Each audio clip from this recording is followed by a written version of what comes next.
Wolverines round 2. Flin Flon again winning last night by a score of 4-2. As they get set for the Bailey home builder of the game, the Bombers will start things off with a trio of Brett Ewan out of Saskatoon.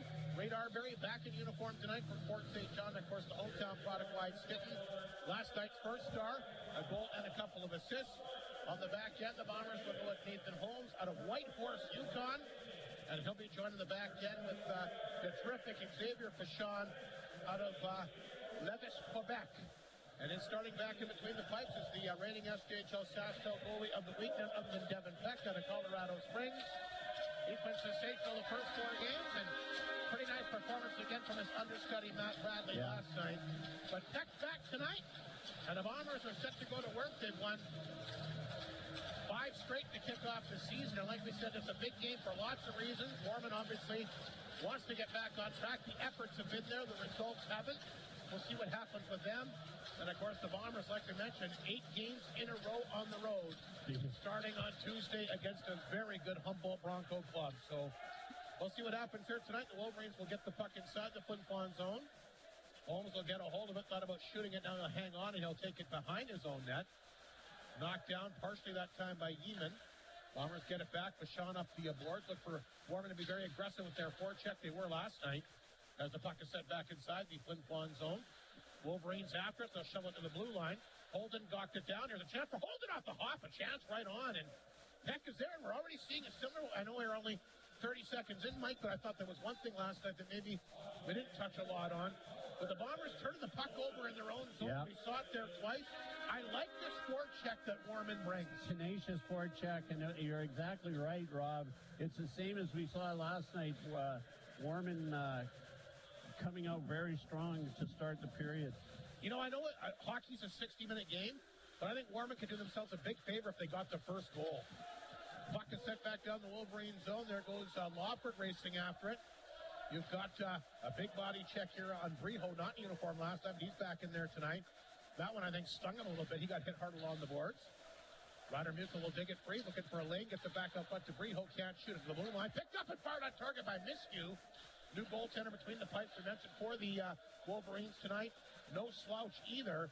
Still looking for his first victory is Griffin Wright.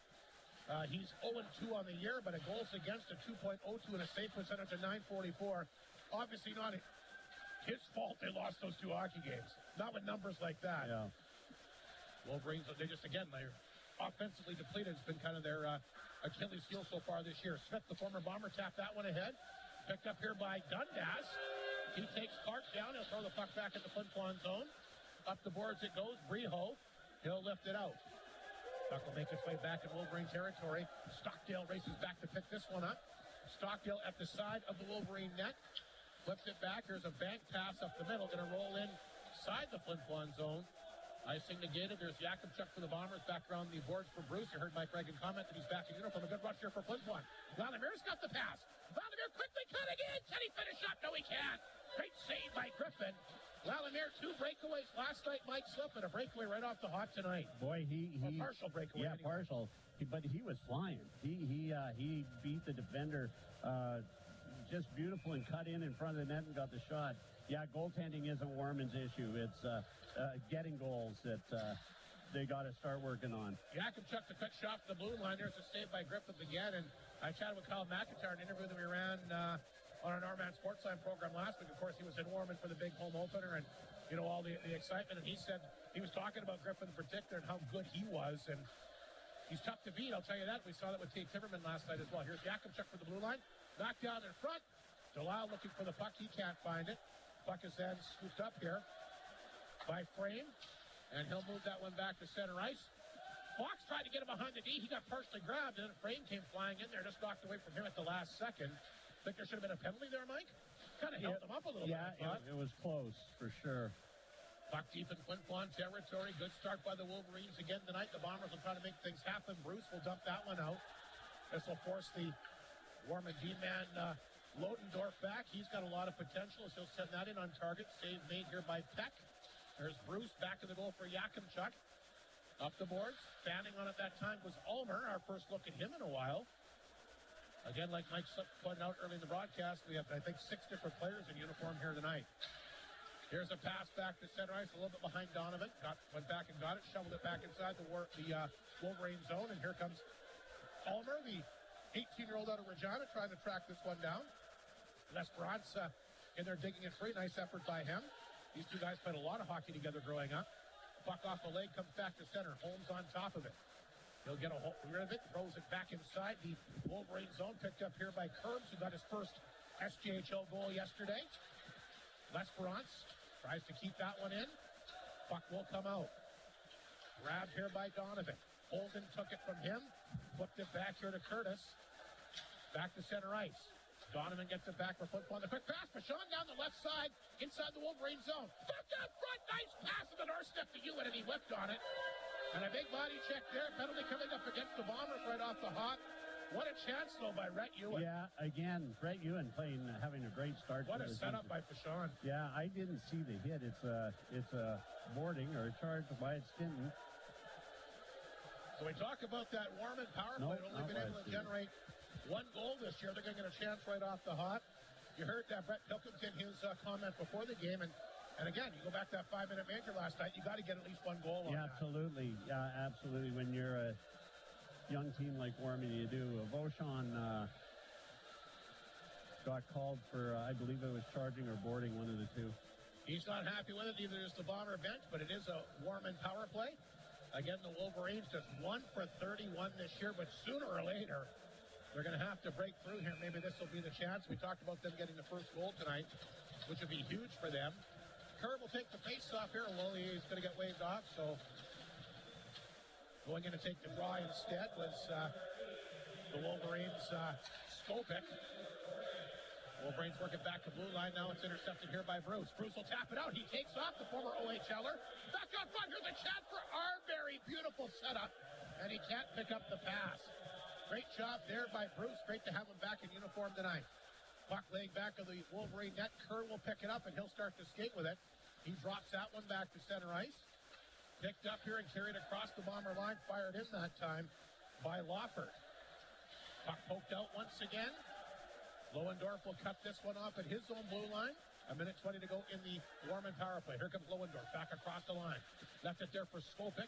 He got a weak shot away. It's intercepted and put back down the ice here by Stinton. And Lawford to go back to get it. 15:25 to go opening period. 1:07 to go in the Warman power play. Just underway in a scoreless first period. Here's the draw pass to Kerr. Kerr, nice move at center. He's offside, and Sean will pick it up and hammer it in. Warman won't touch it. They know they're offside, and Flin Flon will get a free pass here. Here's the quick pass to center for Stinton.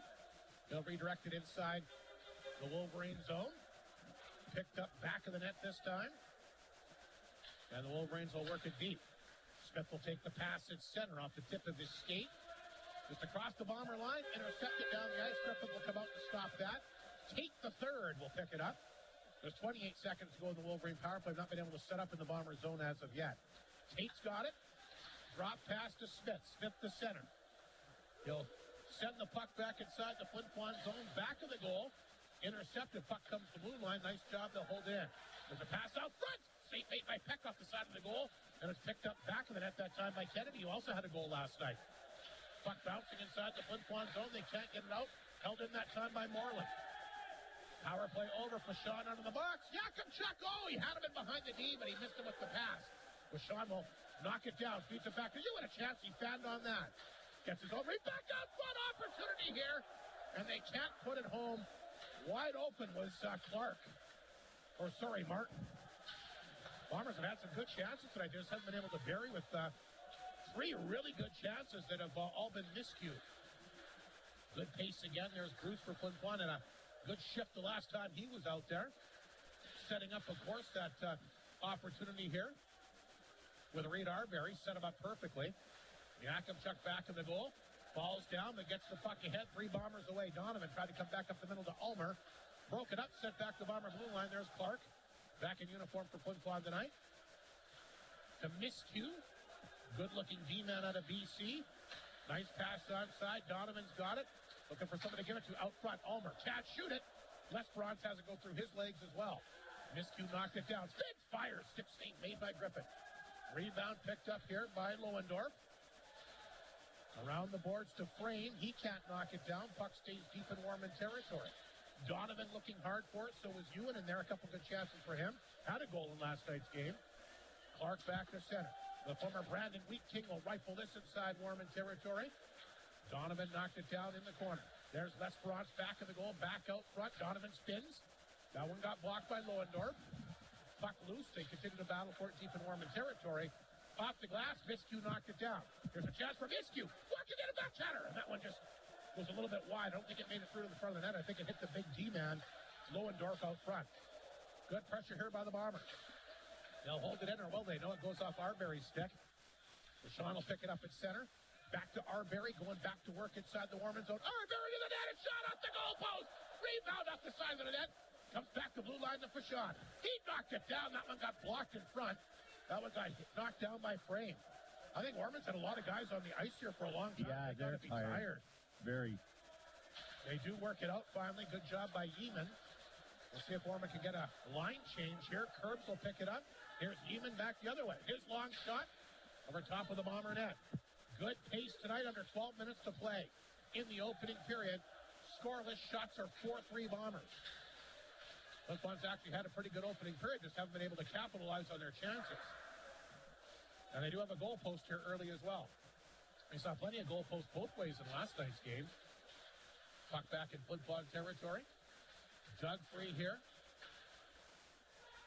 To the blue line, Warman holds it in. There's a chance out front. Puck off a leg, picked up by Arbery.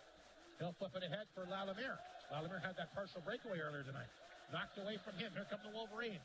Sarna's got it. Looking for it in his feet. Throws it back the blue line to Tate. Tate a chance. Look out. Lots of traffic in front. Off the side of the net. As the Wolverines continue to bang away here. The blue line it goes. Tate calls for it. He'll get a hold of it. He'll flip it back to the Bomber net. Big pile up in front of the net. Grabbed finally by the Bombers. Lalimier, who skates away, but cut off at center ice that time by Lawford. Lawford's got it. Throws it back and towards the Bomber line. Yakubchuk is there. Long time between whistles. Lalimier will tip it in on goal. Griffith the save, and he'll hang on. Great pace in the opening period tonight, Mike Slip. Bombers with a ton of pressure there. They were had the Wolverines running around, and they were very tired. They needed to make a change, but the Bombers wouldn't let them for, it was quite a few minutes, and but the Wolverines got out of that without a problem. Seitz takes the face-off against Arbery. Against Moreland as the puck is set down the ice back in Flin Flon territory. There's Big Aiden Bruce. Gets that one ahead to Seitz. Smith cut that off at center. He'll rip it back inside the Flin Flon zone. Yakubchuk there. He'll chip it out.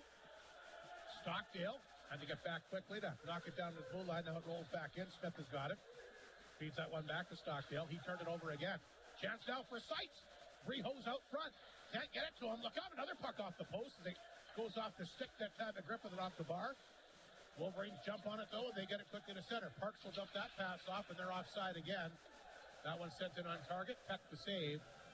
10:03 to go, and Bombers a lot of chances seem to be getting the guys open, but they just can't get that clean pass. No, and again, the Wolverines right there is showing what I mentioned before. Really quick breakout and almost getting by the Bomber defense. They really put pressure on that Bomber defense on their breakout. Fox against Seitz, the face-off outside the Bomber blue line. Puck will whistle back in Flin Flon territory. Shots are 5-4 Bombers. Again, Warman, they're gamers, boy. They played really hard here, both sides. Puck down the ice. Smith will chase it. Icing waved off. Racing after it back to the net that time was the Bombers' Seitz. He's in there. Puck is pushed out. Fox will pick it up all by himself. Taps it back inside Flin Flon territory before Muka comes back to grab it. Here's Ryder Muka stick handling up the left side. Across the line. Took a hit from Smith. Puck will roll inside the Wolverine zone. Lesperance races after. Comes right back out front. Nobody home. And the puck will come back down the ice. It's grabbed here by Donovan. Sends that pass to Miskew. Miskew, nice pass to Ulmer at center. Ulmer will take off down the wing across the Warman line. Brought the puck in deep. Donovan in there as well. Try to dig it free. Ulmer gets it back. Ulmer has the Wolf defenseman curves all over him. Lesperance looked out. He goes down hard. Bombers working to the blue line. Here's Pashon, a quick chance. Griffith, no problem. Got his right pad on that. Ulmer, back out front. Held in this time by Donovan. Good work here by this line. Ulmer after it. Tapped away from him in the corner. The blue line it goes. Holmes, a quick chance. And Griffith able to track that. I think it might have been partially blocked or redirected there by Ulmer. Now Lesperance is mixing it up here with Lohendorf in front of the Warman net. But tremendous pacer tonight, Mike. Bombers out shooting the Wolverines 8-4 as we get set for our media timeout. We'll take a quick break. We'll come back with more from the opening period. But entertaining action once again here on Crate Furniture, Flin Flon Bomber Hockey with 102.9 CFER and FlinFlonOnline.com. Why drive 7 hours south when your future can be right here at home? The University College of the North is an accredited post-secondary institution based in northern Manitoba. Add that to a network of familiar family and community support and the thousands of dollars in savings, it makes sense to stay close to home. Build the career you want. Apply today at ucn.ca. UCN. Here you can. Tanao, University College of North, Sakino Tigis Kino Magainao, Aikanto Patenao, UCN.ca, UCN Ewataka Hispanio. Hudbay is proud to be a sponsor of this Bomber broadcast. From donations for bursaries, hockey schools, clubs, community events, charities, and so much 10 more. seconds. Hudbay has supported our community with dedication and generosity, contributing to events and organizations. Hudbay thanks the people of Flin Flon for their continued support. And welcome back to Whitney Forum, her media timeout. Why do they have a picture of John Candy up on the scoreboard? I've been called John Candy, but no, it was. Well, it looked like John Candy to me. It was our Who good, was it then? It was our good friend Chris Bordas. I think you're mistaken. Which it looked like John Candy to me. It was a terrible picture, but it's Sport's birthday, so happy birthday goes out to Again, I'm not convinced that was him. 8:37 to go opening period. Face-off inside the Wolverine zone to the right of the netminder Griffith. Lallimere going back to work here with Delisle as well as Martin. Puck will come back to center. Pashon at his blue line. Can't knock it down. There's a chance for the Wolverines. Cutting in, and there's an opportunity that time for Holden, but it hit the defenseman's stick, went over the glass and out of play. 8:26 remaining, still scoreless shots. 7-4 Bombers so far here tonight. Yeah, the Bombers have had most of the play. The Wolverines came out strong, but the Bombers really have been swarming that Wolverine net, and defensively they've kept it out, and goaltender Mitchell has done a good job. Holden against Delisle, deep in Flin Flon territory to the right of the netminder Peck.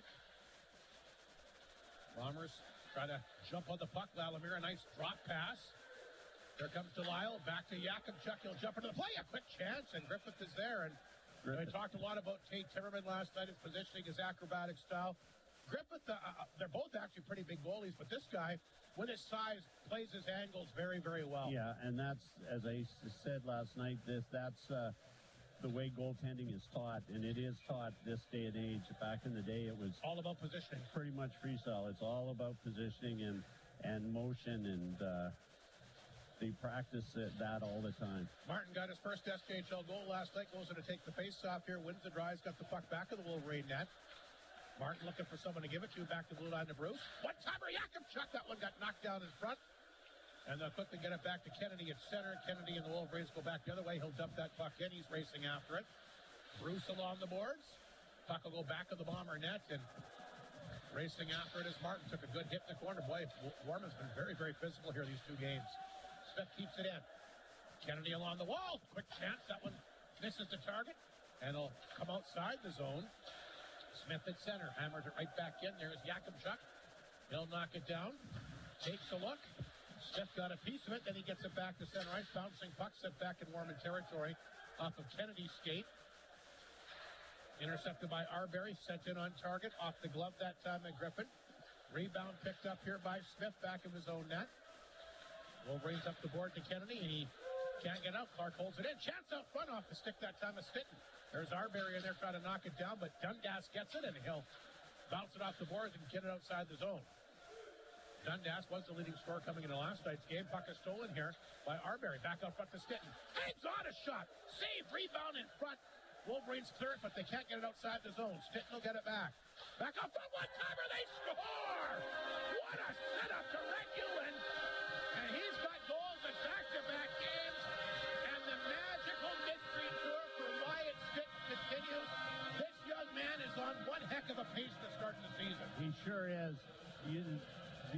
I was thinking how good Warman was doing, tying up people in front of the net, but not on that occasion. Rhett Ewan left alone, and a beautiful pass by Wyatt Stinton. Rhett Ewan with a great hard shot to beat the Warman goalie. Third of the year for Rhett Ewan, and a beautiful pass again by Wyatt Stinton. Has just been tremendous earlier than going. Here's Portland, a good move. Wolverines back on the attack across the Bomber line off a stick over the glass and out of play. With 6:37 to go, Rhett Ewan a couple good chances earlier, and he doesn't miss on that one. No, he doesn't. And he's off to a great start. They gave a second assist. I believe that one went out to Clark, the D-man. He's the one that kind of kept the puck in. So Ewan's third of the year. Stinton and Clark the assist at 13-12 and a 1-0 Flin Flon lead. We got their 11th shot. No chance there for Griffith, the netminer, on a picture-perfect pass by Wyatt Stinton. You can't put it on a guy's stick any better than that. Wolverines will try to answer. Curbs at the right point. He lets her go through traffic. Save made by Peck. Not sure how he saw it, but he did. Muka back to the net. Trying to feed that one back over to Clark, and he does get it past Curbs, and the puck will make its way slowly inside Warman territory, and that's Lewendorf there to get it. Back across the Bomber line. Holmes broke that one up, picked up by Breho. Breho played it ahead to Muka. Muka bounce pass for Seitz, but Tate will cut this one off. Tate's got it. Feathers it ahead, a nice pass. Wolverines back on the attack with Kerr. Kerr trying to shake off a hit. Knocked away. Nice defensive play that time by Seitz. And look out. Here comes a pass to Muka up the middle. Muka will get the puck across the line. Ulmer followed in but couldn't knock it down. Puck stays in. Ulmer races after it to left wing, and he'll chop at it and get it back inside the zone. Knocked down by Lawford. Sent down the ice. Icing called against the Wolverines. Rob, Mason Moreland was on the previous shift. Good player. He's a very good player. 16 years old. Yeah, they were telling me about him before the game. They're really excited about him. 6 foot tall from Irvine, California. So we're going to keep an eye on him tonight. And has some Western Hockey League experience coming in the game here tonight, too. But you're right, 16, boy, how much... That's the thing with this Warman team. Yeah. Extremely young. Can you imagine how good they're going to be in a couple of years? Back to Yakimchuk, he'll drill that one wide. Donovan in the corner. Bombers looking to make something happen. They'll throw it back in the goal. Donovan is after it. Tate stood him up. Puck came right back out front. Here comes Fox ahead to Kerr. And they'll dump it back inside the Flin Flon zone. 5:11 remaining in the opening period. A 1-0 Flin Flon lead. A goal here by Rhett Ewan, has got goals in back-to-back games. On a tremendous setup by Wyatt Stinton here moments ago. Donovan can't poke this one out. It goes back inside the Flin Flon zone. Yakimchuk will give chase. Up the boards it goes. Shot back ahead to Donovan at center. Donovan's got it. Made a good move. Donovan, hey, good! Shoots it off the right shoulder. Puck is laying out front. Bruce has got the rebound. He ripped that one wide. Lalomere will blow a tire. Here come the Wolverines back to center, led by Frame. He'll dump it in. Puck bounces along the boards. Skopik got a piece, but back to Smith. Smith walks in, a shot save made. Big rebound in front of the Bomber net. Donovan been out there a long time. Might be a little bit tired trying to pin the puck up along the boards. Bruce will get to it. Back of the goal that goes for Yakimchuk. He'll take a look. Swings the pass to Lesperance. Nobody home. Donovan wants to get off. He's gassed, and Wolverines will grab the puck in their own zone. Smith has got it. Had to come back for Skopik. Had his stick lifted, knocked down, and icing against the Wolverines. 4:09 to go. Good opening period here for both teams. Flin Flon out shooting Warman 12-7 and have the one goal. A good one here. A nice passing play between Wyatt Stinton and Rhett Ewan. Yeah, just a beautiful pass, like you say, and a great shot. Mitchell, I get this poor fellow's name wrong, the goalie, all the time. Griffin Wright has made some good saves in there, though. Lalomere back of the net, tried to come back out front. Lalomere will dig it free to the blue line, gets away this time from Miskew, feeds it back to Clark, and he'll send it in. Knocked down back of the net that time by Wright. Puck is bouncing. And a kick back to the Bomber blue line to Miskew. Jean couldn't knock that one down. Bombers will jump back on top of it. Miskew feeds us back to Martin at center. He'll tap it back across the line. Knocked out quickly, though. Good play that time with the D-man curves. But on the stick this time to Rhett Ewan. He'll take off again. Ewan already a goal tonight with some good chances. Back out front, the pass to Martin, but he can't pull the trigger. trigger. Puck intercepted, flipped it back inside Flin Flon territory. There's Bichon. Shoots it back to Holmes. Pass to center to Ewan. Ewan will come back across the line. Puck is bouncing. Sitton couldn't grab a hold of it. Now he has it along the boards.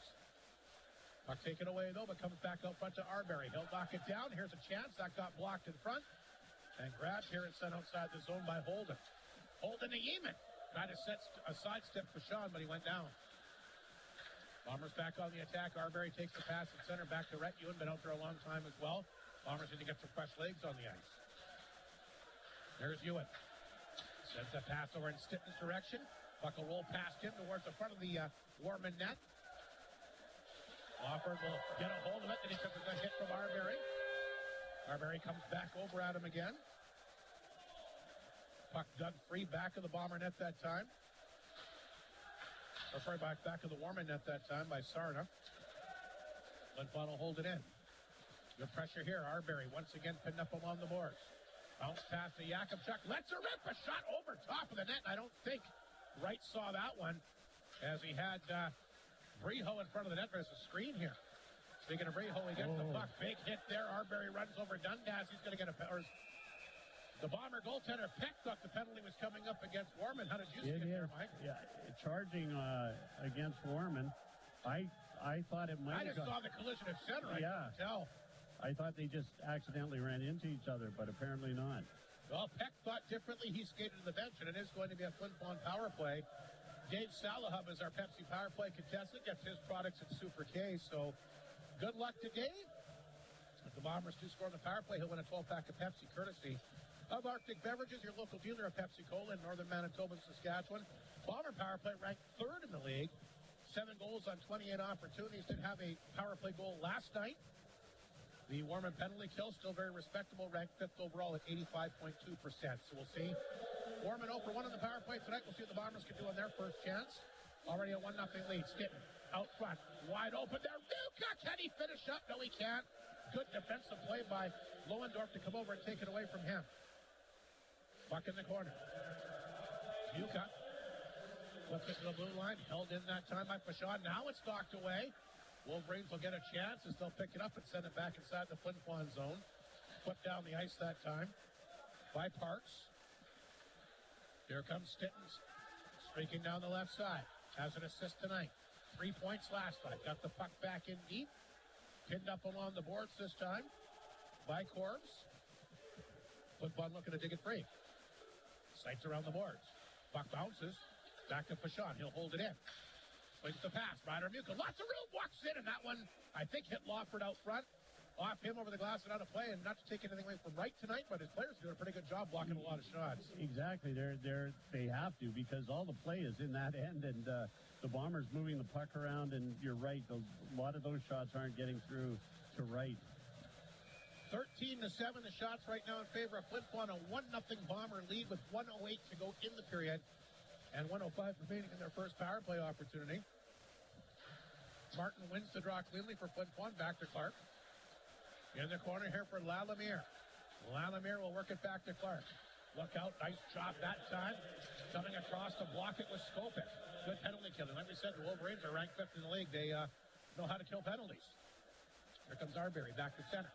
Quickly across the Warman line. Had it knocked away. Tried to get it back. He's down on the ice. Does shovel it out front, but the Bombers can't jump on it. Now it's cleared out. Clark will get it back on his side of center. 34 seconds in the penalty. 35 seconds to go in the period. Clark forced to retreat deep in his own end. Good penalty killing again by Warman. Here's the pass to Lalamier. Tried to thread the needle that time, but nice job that time by Corbs to block it. Arbery will rip that one in high off the glass back of the Warman net. There's Lalamier. Along the boards with the goal scorer, Ewan, who fires this one wide. Arbery will pinch in. Back of the goal for Lalamier. Chance out front. Ewan can't jam that one in. Here's Clark racing after it to keep it in. There's 5 seconds to go in the period. One last chance. Puck is loose. Lalamier can't get a stick on it. Penalty over. There's a chance right off at the end of the period as well. And Wright will kick out his right toe. And good chances again for the Bombers. We'll take a 1-0 lead to the locker room, but really had a lot of good chances. Probably should have a few more goals. Absolutely. We've said it. This Bomber team is a hard working team. they don't have any superstars like at least that have come forward yet, unlike the last couple 3 years, and they have to win by working hard, and they worked hard that period. Just couldn't get it past right, and you mentioned their defense was playing very strong. They're blocking shots and taking pucks away. Physical. And physical. It's been a physical game again. So an entertaining, fast period, and so I think the crowd here at the Whitney Forum was entertained. We'll take a break. We'll come back with the opening intermission for the co-op tonight. It is a 1-0 Flin Flon lead. That's the story so far. First period scoring summary. We'll chat with our Great Pizza Player Profile. We're going to be Nathan Lalamier, part of the French Connection here. He'll join us. And, of course, the out-of-town scoreboard, lots of other fun stuff coming up here in our opening intermission tonight. Bombers had the 1-0 lead after one here on 102.9 CFAR and FlinFlonOnline.com. It's time to give thanks to the North 53 Co-op. Get premium savings for the star of your table. A Co-op Gold Grade A turkey for just $1.99 a pound. Or a Sugardale smoked ham at $2.49 a pound. No, that would be $5 after this one. You to end your meal off right. Apple crumble and pumpkin swirl cheesecakes. New for Thanksgiving. You provide the effort and expertise. They'll provide everything else. At the North of 53 Co-op, you're at home there. Life is sweet with all the beautiful colors of autumn, and Maytag wants to make it even better with their Autumn Kitchen Sweet Savings event. On until November 5th, buy any 2 qualifying Whirlpool or Maytag kitchen appliances and get an extra $150 off. But that's not all. Upgrade to 3 or more appliances and you'll save an additional $300. That's hundreds of dollars in savings on top of already great deals. Time is running out. Shop Maytag at Creighton Furniture and Appliance Center today. Jim's Custom Doors and Windows is your trusted local windows, doors, and blinds store. But did you know they also install overhead doors? And did you know that a properly installed overhead door can help protect your home against extreme weather, help you save on your energy bill, and can increase the value of your home by up to 4%? Well, if you didn't, now you do. Plus, they also have lock and key services, helping you protect your home from the elements. Jim's Custom Doors and Windows. Call them today, 687-7071. And welcome back to our opening intermission, once again, courtesy of the North of 53 Consumers Co-op. Good, entertaining opening period. I thought the Bombers a lot more jump in their step than they had last night. I know it's only one period, but doubled the Wolverines in shots, just to 1 goal, and a nice one, courtesy of Rhett Ewan, already his 3rd of the season, on a tremendous feed from Wyatt Stitton. Boy, he was the Bomber Player of the Month here for September, courtesy of the Victorian. They sponsor that. And he had 3 points last night, last night's first star, and just a tremendous pass. You or I could have scored with that setup. Yeah, except we might not have caught the pass, but you're right. It was right. I don't know how you can pass it any better than you did. It was a beautiful pass and a beautiful play. You're right. The Bombers seem to be playing a better game. The Wolverines came out pretty strong. Yeah, first couple shifts tonight. And again, in their zone, the Bombers are able to move the puck around, but they just can't seem to get the puck to the net. Although they got it in there, I believe 13 times. And Wright was there to make the saves. But, again, a very entertaining hockey game. A lot of missed passes early, but, boy, the one that counted, what a great pass once again. Rhett Ewan's 3rd at the 13-12 mark. Stitton and Tanner Clark, the second assist on that one. Shots, like we said, did favor the Bombers 14-7 here. They were outshot, especially heavily in the 3rd period last night, so I know Mike Reagan will be happy with that. And both teams 0 for 1 in the power play. Wolverines really couldn't get set up. Flin Flon did move the puck around effectively, but couldn't get a puck past Griffin Wright, who's had some help with his goalposts a couple of occasions so far tonight. So that's the story so far. Rhett Ewan's 3rd. Stitton Clark the assist at 13-12. And a 1-0 lead for the good guys after the opening 20. And so far this year, the Flin Flon Bombers lead after 1 period of play. A perfect 2-0 record. When Warman trails after 1, the record this year 0-3. But again, it's just a 1 goal. But a good opening period, high energy, lots of hits, some good saves, and just a really, really tremendous pace. Does it seem like it was a faster pace tonight than last night? Yeah, it does. I thought that period went very quickly, and the pace was fast. The Bombers are well, actually, Mike, and not to cut you off, I think we had a 6 or 7 minute stretcher without a whistle. We did. And the Beauchamp actually came out of the box, and I was sure there was an icing call, but the linesman didn't call it, and it went on for, you're right, 8 minutes, I think. So a great pace tonight, great game so far. We'll see what happens here in the next couple of periods. More of the opening intermission coming up. Like we said, we're going to chat with one of the Flying Frenchmen here tonight. Nathan Lalemieux had a partial breakaway in tonight's game. We'll hear his thoughts on being a Flin Flon Bomber coming over to finish his career here as a 20-year-old from, of course, go back here just a couple months back. So his thoughts coming up momentarily, including a tremendous game for him a week ago yesterday. He had that hat-trick at Nipawin. Yeah. A shorthanded goal, a power play goal, and an even strength goal all in that game. Great player. A game he won't forget. No, he's a great player. Comments coming up momentarily here on 102.9 CFER and FlinFlonOnline.com. Yo, dude, can you pass me a bubbly from the fridge? Yep. Here you go. Okay. Thanks, man. No problem. What's that sound? Oh, you mean this? What? How do you do that? I did nothing. That's just the feeling you get when you drink bubbly, sparkling water. Wow. Do it again. 12 flavors, 0 calories, 0 sugar, and a tasty, refreshing feel. Bubbly sparkling water. Okay, corporate meeting time. First of all, we gotta cut it with the long-distance personal calls. Hello, Australia. Sure, I can hold. What was that? And we're gonna have a dress code. Pants are the devil. And no more Creighton's Pizza. It's too distracting. The lasagna, ethnic favorites, wings, and of course the pizza. This is outrageous. That's it. We quit. 10 seconds. We'll start our own company and run you out of business. What do we do here anyway? I'll tell you what we do. Call Creighton's Pizza 688-2080 and fight for the last slice. Welcome to our first intermission, our Creighton Pizza player profile. One another member of the Flying Frenchman will join us here today. Nathan Lalemieux. Nathan had a tremendous preseason, off to a pretty good start in the regular season as well.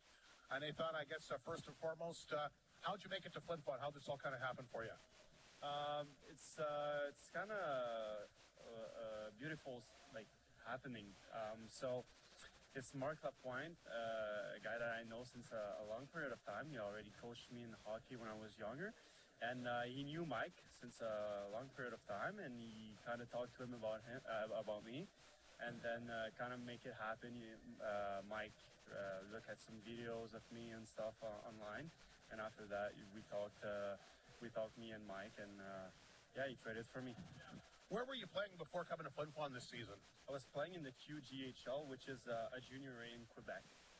Okay, so is this what's the brand of hockey there compared to like the brand of hockey here in the SJHL? It's kind of the same level, but I'd say that in the SJHL is way more physical. It's a tougher league to play in. Well, yeah, that seems to be the one I hear all the time. Out west, a little bit more heavier hitting. To you, do you like that brand of hockey better, or does it really matter to you? Oh, yeah, I like it. I love it out here since I'm here. Yeah, I love it. I'd ask you what your big highlight is as a Bomber, but I'm pretty sure it was that hat-trick that you had, against the Nipawin Hawks there last Friday, in particular, the shorthanded goal. Looks like you really like to play the penalty kill.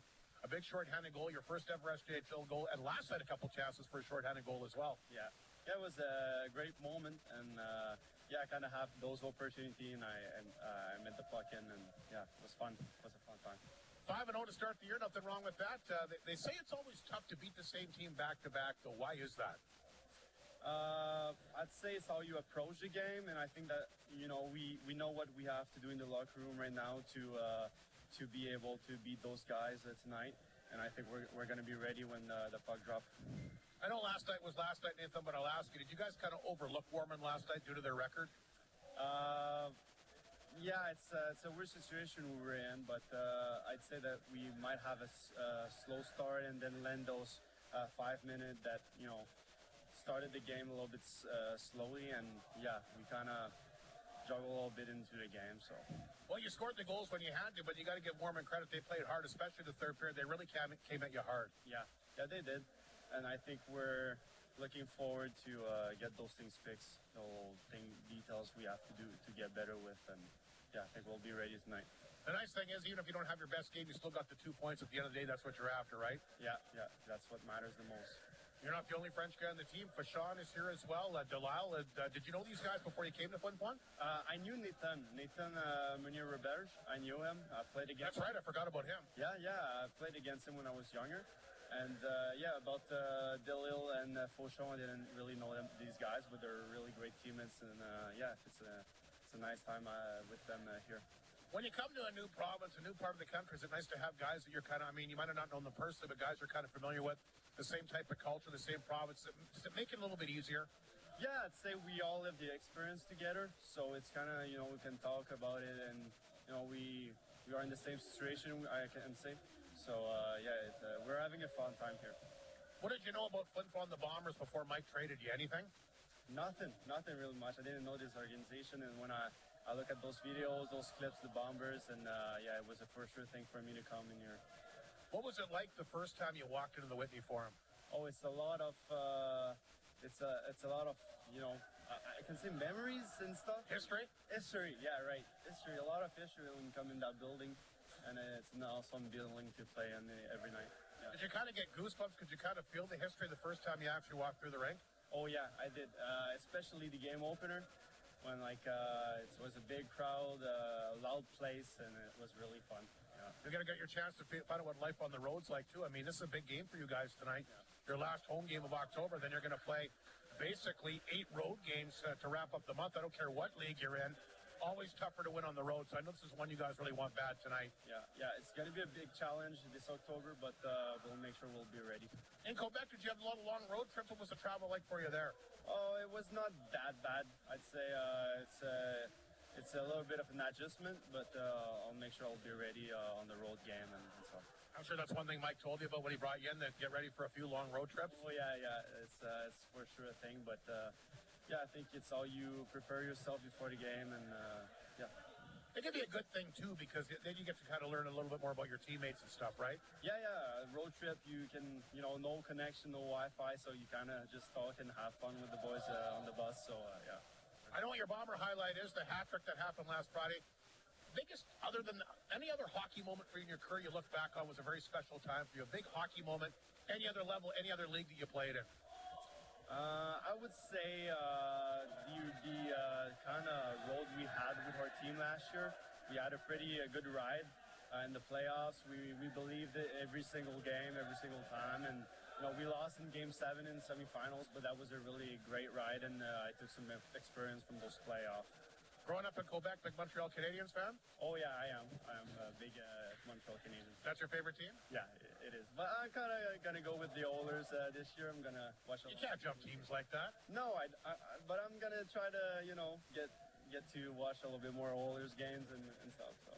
Favorite player in the NHL? Sure. I would say Josh Anderson. Yeah. Oh, he's a good one to like, especially after his great playoff run last year. Listen, Nathan, thanks a lot for doing this here tonight. Good luck against Warman. Good luck on the big road trip coming up, and good luck the rest of the way. Thank you. Nathan Lalamira, Creighton Pizza Player Profile here on 102.9 CFAR and FlinFlonOnline.com. Northland Ford proudly supports the Flin Flon Bombers. This is the last one for the period, and then one more. The Bombers will play tough like the Ford F-150, the toughest truck on the market. Yeah, the McDonald's one, though, is memoing. Helping the community cheer on the Bombers as they work to bring a championship to the best fans in the league. And I can redate it in the production, but I'll have to. In the north, for the north, Northland Ford, the dealership you tell your friends about. Yeah. Bailey Homes has 15 years of experience in the North, specializing in RTM homes and foundations, and are also proud supporters of our community. They are so thankful to Flin Flon and the surrounding areas for supporting them for all these years. They're always willing to chat with a potential customer to help Bailey Homes show what they can do for our community. Visit bailey-homes.ca to find out how they can help you build the home you are looking for. All righty, welcome back to Whitney Forum. Let's get to our McDonald's out-of-town scoreboard here tonight. Busy Saturday across the SJHL once again, and Weyburn looking to rebound after a tough loss against Belleville last night. The Wings have the Mills down 2-1. That's with about 6 minutes remaining in the second period. Other scores tonight. Humboldt-Yorkton scoreless in the opening period. The Terriers picked up their first win against the Broncos yesterday. Melford-Battleford also scoreless in the opening period, and Estevan-Larange has not started as of yet. Manitoba Junior Hockey League scores tonight. Selkirk's got the Blizzard down 2-1. That's in the second period. Steinbach a 1-0 lead on the Blues after 1. Burden also leads Swan Valley 1-0 after 1. And Wayway a 2-0 lead on the Winnipeg Monarchs in the opening period.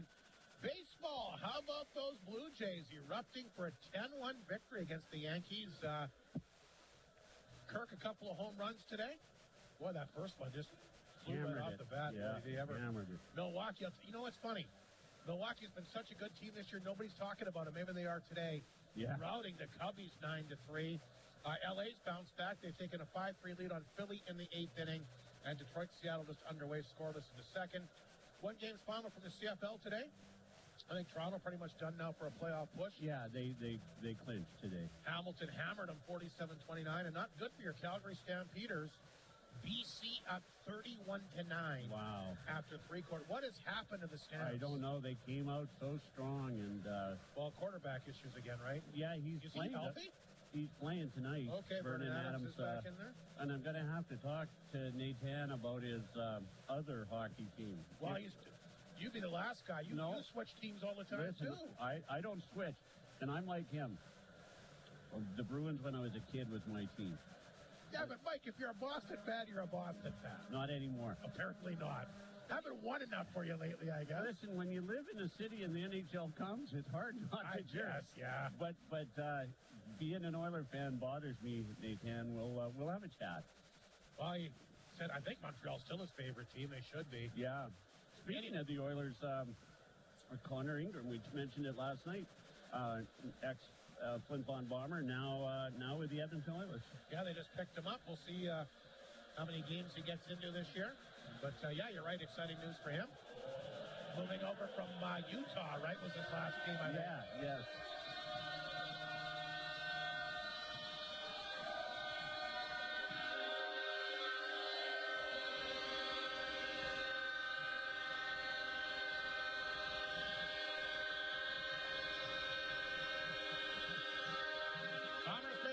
On the ice, I'm sure you can tell, and the Warman Wolverines just follow them. It's a 1-0 Flin Flon lead once again. After the opening 20 minutes tonight, Rhett Ewan has got his second in as many nights, third of the season. Again, a terrific passing play. The recipient of a great pass from Wyatt Stitton. Bombers out shooting the Wolverines 14-7 after one, and very good pace, a very entertaining game. And big second period for Warman. I think if the Wolverines are going to have a chance to win this game, Mike, they got to get the next goal. I don't think they can afford to go down by 2. No. I mean, I could be wrong, but we thought that last night, and it wasn't over until the very, especially after that third period that they had. Yeah. So, but I think for them to get it tight early and get some confidence. Yeah. And again, it got to go off somebody's helmet or butt or whatever, and they need a goal. We're underway in the second period. Wolverines at their own blue line. Here's Jean. Happy to get him back from the BCHL. He's a terrific offensive weapon that could get going here for them. Bashad, he's bumped off the play. Holmes will pick it up back in his own net. Quickly over to Arbery. Had some good chances in the opening period. Got it back to center. Kerb will get it ahead to Jean. Here's a good move there to Holden. Across the line. Holden throws the pass to Jean. Gets it back. He's covered, but he'll try to pin it up in the corner as Holmes has him pinned up there. Also, they're trying to dig the puck free. Was Frame. They do work it out front, but it's knocked down by Arbery, and he'll lift it back down the ice. Icing against Flin Flon as it's touched up here by Lohendorf, the Warman defenseman. 19:16 to play, just underway in the second period tonight. Reed Arbery made a heck of a play there to stop that puck from getting out in front of the net. Dove across and just got his stick shaft down on the ice and then knocked it away. It was a great defensive play. Sitting to take the face-off here against Moreland. He's 16 years old, like Mike Slip mentioned back in the opening period tonight. But 6 feet tall. Bashad will get a hold of it. He'll flip it out. Cut off at the Warman blue line that time by Lawlert. Here come the Wolverines across the line. They want to get that next goal. They're working hard here early in the second period. Kerr had it at center, tapped away from him. Here comes Rhett Ewan, the only goal scorer in the game. Ewan by himself overskates it, and here comes Parks. Parks back to center, will hammer it in the Flin Flon zone. Peck is there. Left it back of the goal.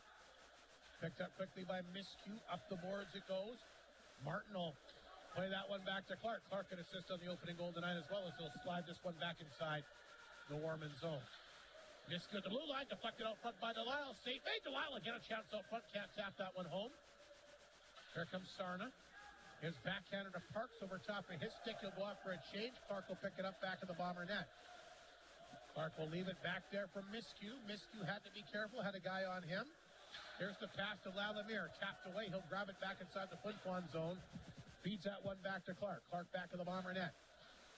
And a guy on top of him turned the puck over, but gets some help here from his mates. Martin will move it ahead. There's a chance now for Delisle. A 2-on-1 with Lalamier. Delisle down the wing to Lalamier. A pass. Oh, what a save! Right slides out. Highlight reel save there on a terrific give and go by the French connection. Delisle and Lalamier. Big stop there. And I think he just showed us why he's got a .944 save percentage coming into the game here tonight. What a save. Puck at the Bomber blue line. Picked up by Sarda.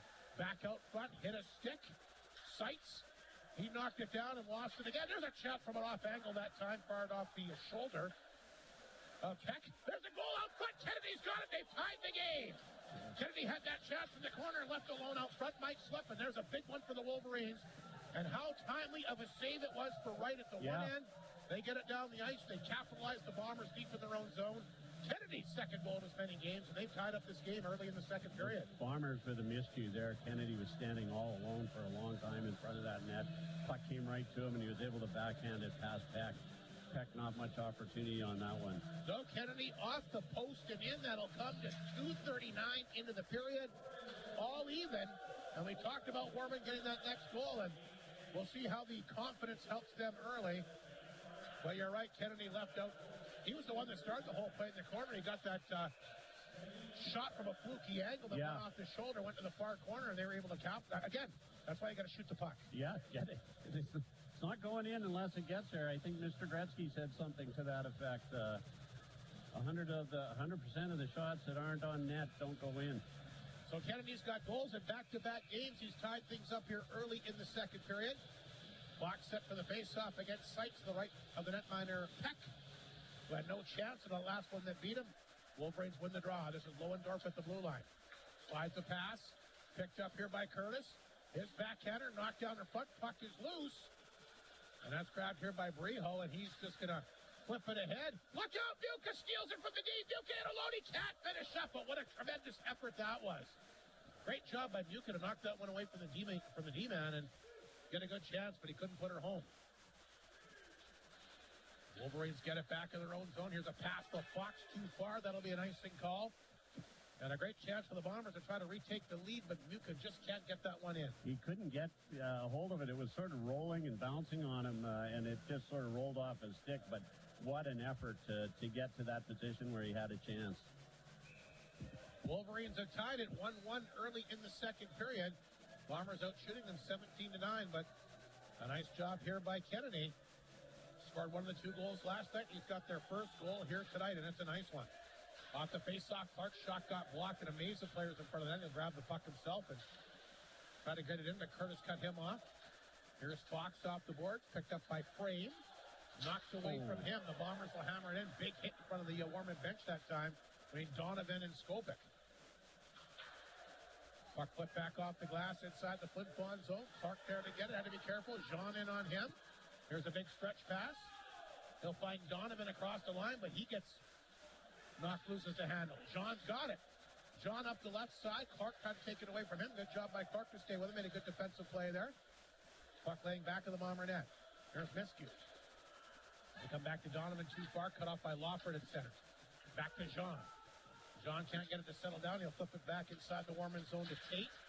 Tate to Jean across the line. Knocked it down. Tried to throw it back out front, but intercepted by Lesperance. Here's Rhett Ewan for Flin Flon. Can't knock that one down. Puck set back at Flin Flon territory. Clark takes a bit of a high stick here. I think he might be a little bit tired as well, but that one definitely caught him up under the visor. Chance for Donovan. Off the boards and a roll to the front of the Warman net and held on to here by the netminder Griffin Wright. But what a save he made just before the Wolverines tied this game.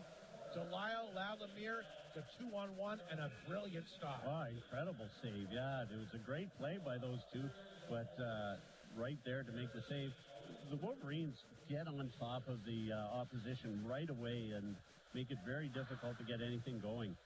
Yakimchuk, I don't think he held that one in. He didn't.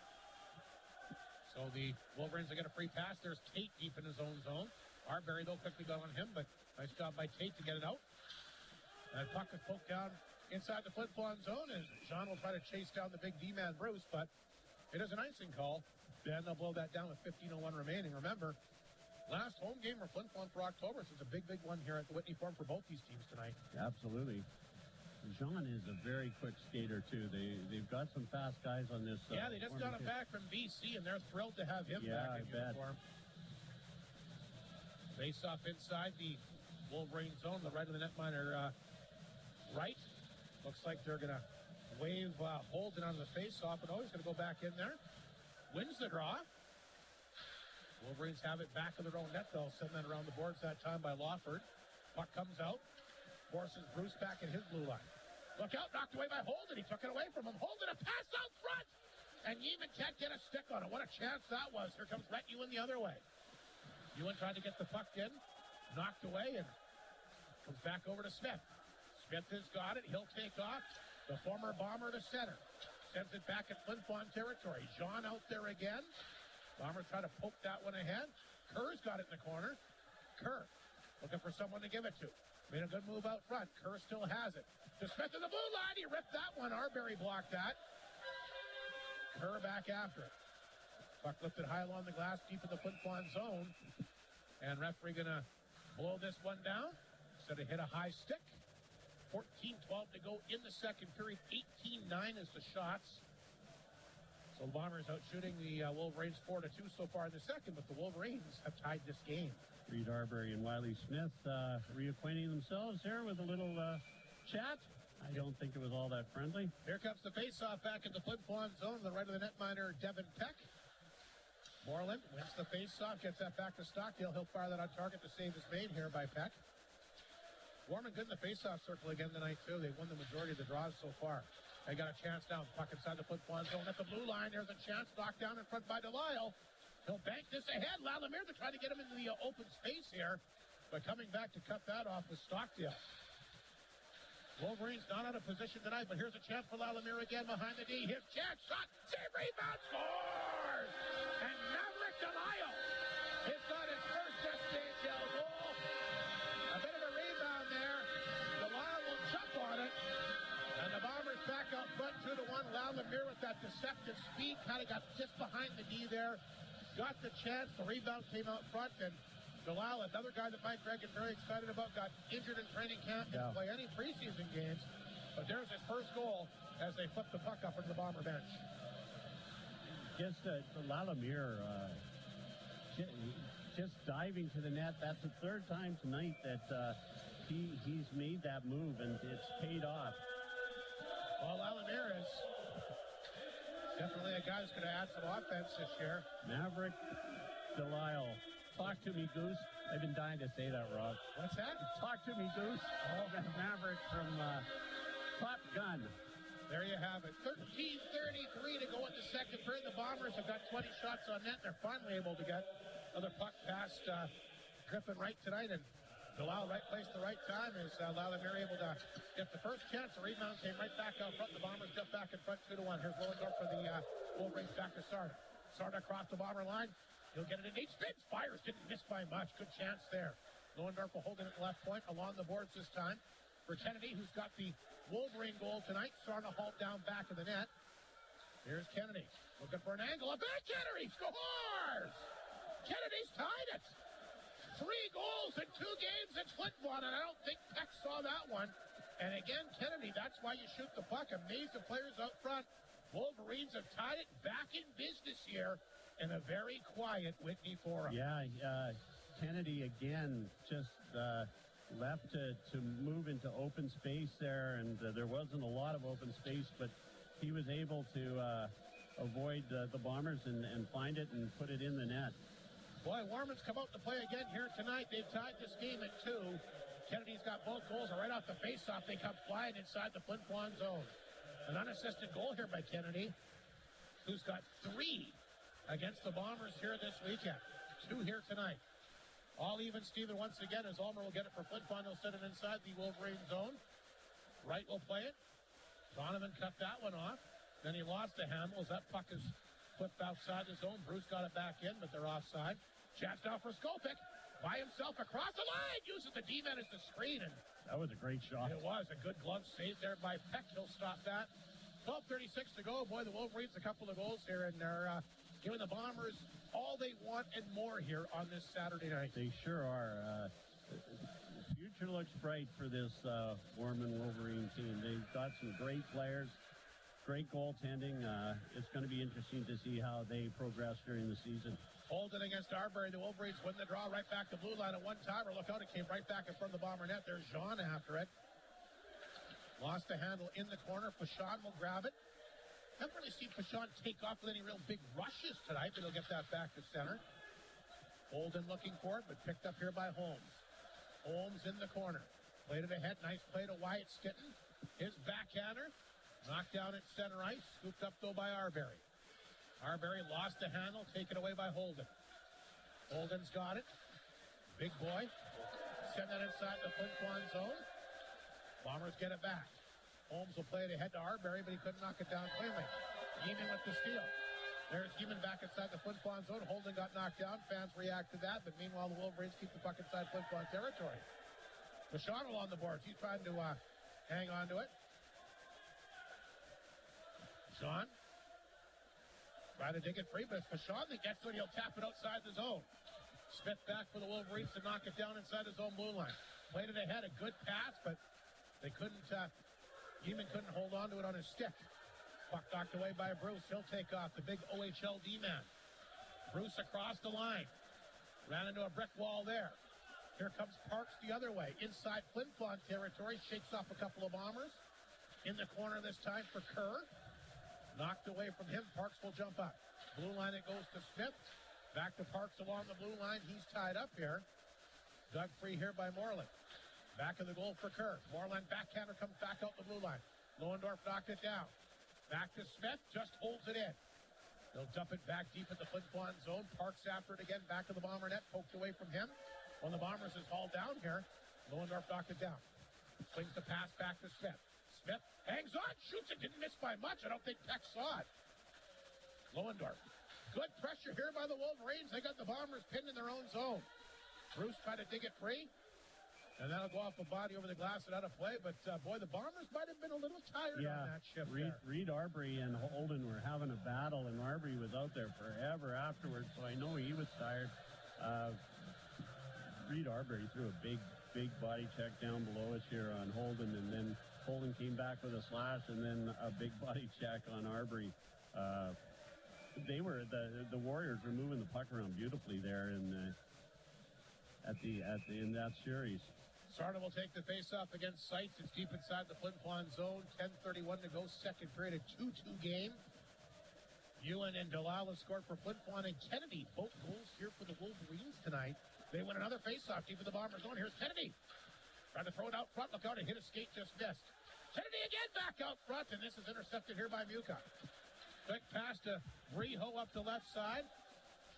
Riho tried to throw that back out front. It got blocked. Here's the pass to Seitz, but he can't knock it down. Nice job by Fashon to hold it in. Had to leapfrog a couple of guys, but puck is eventually taken off his stick and sent back inside the Bomber zone. There's Holmes. Back out front to Muka. Stockdale knocked it down, kept it back in. There's Fashon. Took a really good hit there. Bombers will poke it out, though. Sights out of his reach. Holmes gets it, sends it back inside the Wolverine zone, icing Flin Flon. 9:48 to go, and the Wolverines are starting to get their second win here. They sure are. Just want to say hello to Rob Hart and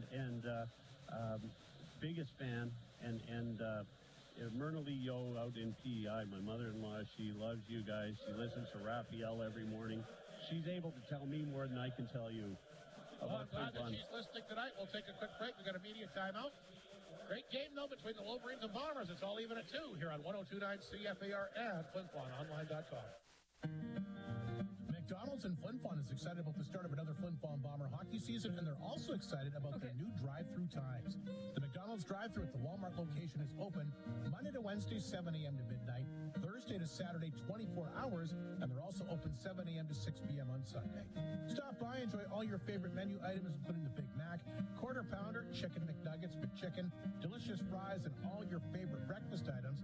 And don't forget to check out the McDonald's app or come to McDonald's to redeem the back-to-school coupons, all at your local McDonald's restaurant at the Walmart location in Flin Flon. Fall means cozy, warm flavors at at Chicken Chef. Start your meal off with a welcoming French onion soup. Then take a moment to enjoy the roast beef dip au jus. Chicken Chef's pizza is full of variety with the chef's combo pizza flight. And finish everything off with cinnamon churros and ice cream.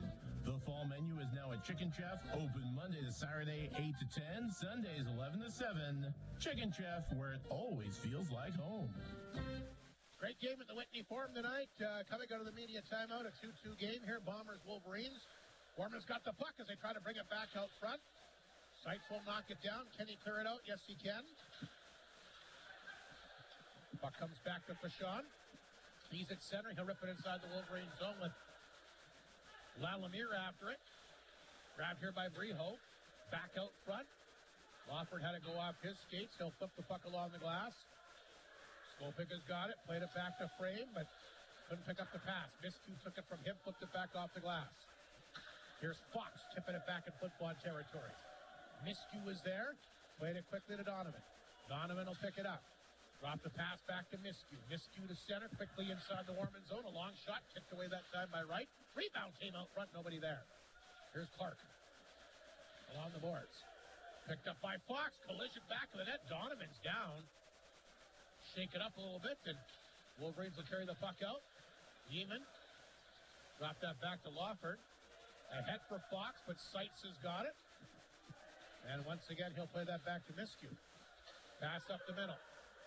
Intercepted this time by Holden. And Flon quickly back the other way. The Lesperance flips it out front. Chance for Donovan through his legs to the blue line. Miscue, nice job to keep it in. Donovan back out front. Tried to get that to Lesperance, but knocked away from him. Here comes Jean and Yeeman the other direction. Jean will dump it in. Yeeman deep at the Flin Flon zone. Had Holden there. Maybe went in a little bit too deep. Donovan been out there a long time. Batting on it back of the goal. Good pressure by the Wolverines, but good job by Bruce, the big veteran D-man, to get that out of harm's way. Puck is cleared back to center. Picked up here by Ulmer. He'll bank it off the boards, go off for a change, and Lohendorf will pick it up back of the Warman net. Lohendorf had to be careful, had a guy on him, played ahead to Jean, who got drilled by Bruce. Big size mismatch there. Play continues. Yakubchuk knocked it down. Chance for the Bombers. Yet Arbery and Leclerc couldn't get it to him. 3-on-1. Wolverines have a 4-on-1. Here's Holden. Hangs on. Holden, return pass. Tried to come out front again. A 4-on-1 there for Warman. After the big miscue by the Bombers, who, by the way, are going to take a penalty here. Yes, it looked good for the Bombers there, but they got all tangled up and sent the Warriors off, or the Wolverines, off the other way. So 4-on-1, but they're going to go back to the power play for the second time tonight. All even, like we mentioned, 2 apiece. Kennedy's got both goals here for the Wolverines tonight. And the Bombers have got their goal from that Ewan, who took the penalty, by the way, for the slash. And Maverick Delisle, first ever SJHL goal. So a big face-off inside the Flin Flon zone to the right of the netminder. Devin Peck. Moreland taking the face-off against Arbery. Quickly off the draw. Here's Bashot. Nice job to rip that off the boards and get it down the ice. Puck rolls inside Warman territory. Scooped up here. And they'll start to make their way up the ice. Moreland will take the draw pass at center. Moreland will put this one back inside Flin Flon territory. He gets in tight on Seitz. Puck at the corner, picked up here by Holmes, and he'll lift that one back down the ice. Wright will come out and just kind of give the puck over to Tate. Tate's got it. 1:25 to go in the power play. Here come the Wolverines at their own blue line. Tate will drop it back to Smith. Smith. The Candles bring the puck across the Bomber line. He'd love to get a goal here against the former club tonight. Back to Tate. Smith along the boards. Good work to get it back in the corner for Kennedy. 2 already tonight. Smith at the blue line along the right board. Shot! Ooh, that didn't miss by much. Sarda was out front. Back to Moreland at the left point. He lets a rip, and that goes off Sean. And again, a lot of traffic in front of Peck. I don't think he knew where that puck was. No, I agree. The Bombers just slightly outshooting the Wolverines, but the Wolverines outplaying the Bombers this period, in my opinion. 21-13 the overall shots, but again, 14 of them came in the opening period. But you're right. And Warman on these face-offs, Mike, are just been dynamite. They lose that one, go figure, but they've been really good on the face-offs tonight. They have been very good. Puck will roll back inside the Wolverine zone. That's picked up here by Lohendorf. Look out! Gets away from him, and the goaltender right had to be careful on it. Martin now at the steal for Flin Flon. Martin shorthanded will play it all the way back to the Bomber blue line. Bruce waited for it. Fed that one to Jakubchuk. Down the ice it goes. Wright will stop it back to the net. 32 seconds to go in the power play. Just under 6 minutes remaining in the second period in a 2-2 game. Here's Holden with the drop pass. Sean's got it. Hicklin could get rid of it. Picked up and fired back inside the Bomber zone that time by Kerr. Martin's got it back. Wolverines are offside. Flin Flon will take their time. Jakubchuk down the ice it goes. And Kerr will pick it up back to the Wolverine net. There's 5 seconds to go in the power play. Dropped it back for Lohendorf. He's going to have to hurry. Lohendorf to center, back to 5 aside. Ewan back on the ice. Wolverines will flip it in. 5:16 to play. Tight game here tonight. 2-2, but the Bombers have killed off another Warman power play with a successful gyms and custom doors and windows penalty kill. Sooner or later, though, they're going to have to get another power play goal. Wolverines entering tonight were 1 for 31, now 1 for 33, and sooner or later, you know they're going to break that. Yep, absolutely. 2-2. I think Coach Pilkington, if you told him it'd be 2-2 with 5 minutes left in the second period, you'd be very happy. Teams battled hard again here tonight. Probably could have had a better result against the Bombers last night. Fox waved under the face-off circle, so Frame goes in to take the draw against Stitton, who does a nice job to win that one. Back to Arbery. Up the middle. Ewan got a stick on it. Puck will roll down the ice, and Wright will come out. Ewan got a piece of it, though. Holds it in. Throws it back out front. There's Arbery. Hitting everything in sight as he takes a bit of a run on Stockdale. Holmes will pinch in now for the Bombers. Back of the goal for Stitton. Stitton can't knock it down, but Arbery does. Reed Arbery back out front to Stitton. Stitton, a nice assist earlier in this game, trying to get some room along the boards here. Tied up here. Gets it back, though. Good tenacity here by Stitton. Arbery will grab it, too. Bristles it around the boards. Vachon races after his quick shot. Redirected. Save made by Wright. Rebound comes back out front. Grabbed here by Skopik. And he'll flip it out of harm's way down the ice, but it'll be an icing call. Good effort by this line tonight of Stitton as well as Ewan and Arbery. Arbery tonight really playing a nice determined game. He is playing very physical tonight. As always, you know, he's a tough cookie. He's really flying all over the place. Yeah, he is. Game. Yeah, absolutely. 4:20 to go, second period. Face-off back in the Warman zone. The left of the goaltender, Griffin Wright. Bombers win the face-off back to Lalamere, an assist here tonight. Plays that one back. A chance from the blue line by Clark, but stopped here by Wright. Shot all the way. Martin worked it free, hit a skate, and here comes Skopik to center ice. They'll flip the puck back inside the Flin Flon zone. Wolverines were changing it by himself, but did a good job to get that puck in deep. Clark played it ahead to Martin. A nice drop pass to Delisle, who's got his first goal in an SJHL uniform here tonight. Delisle will throw that one in. Look out! Big hit there. Martin stepped into his guy. Got the puck free. Chance out front for Lalamere. Had a guy draped all over him. Can't get the shot away. Wiley Smith will race after it for the Wolverines. Poked away from him as well. There's Martin back of the goal. Sends it to the far side to Clark. Lalamere. Left point for Seitz. In the corner for Clark. Trying to come back to blue line. Nobody was there. 4 Wolverines are away. Led by Sarna. Across the line. He fed it back perfectly to Lohendorf, but he didn't, I don't know if he wasn't expecting the pass, but he missed it completely. Here's Seitz, 3-on-1 for football in the other direction. Seitz across the line. Hangs on, shoots it. And Wright played it perfectly. He got it a little bit too deep, and his only option was to shoot it. Hey, you know, but Leo Seitz looked him off. He looked over to make the pass, hoping that Wright would bite, but he didn't. He just held his ground and stopped that in his chest.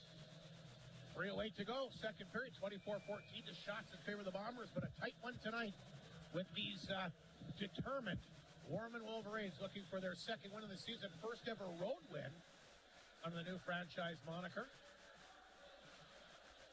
And they played well tonight.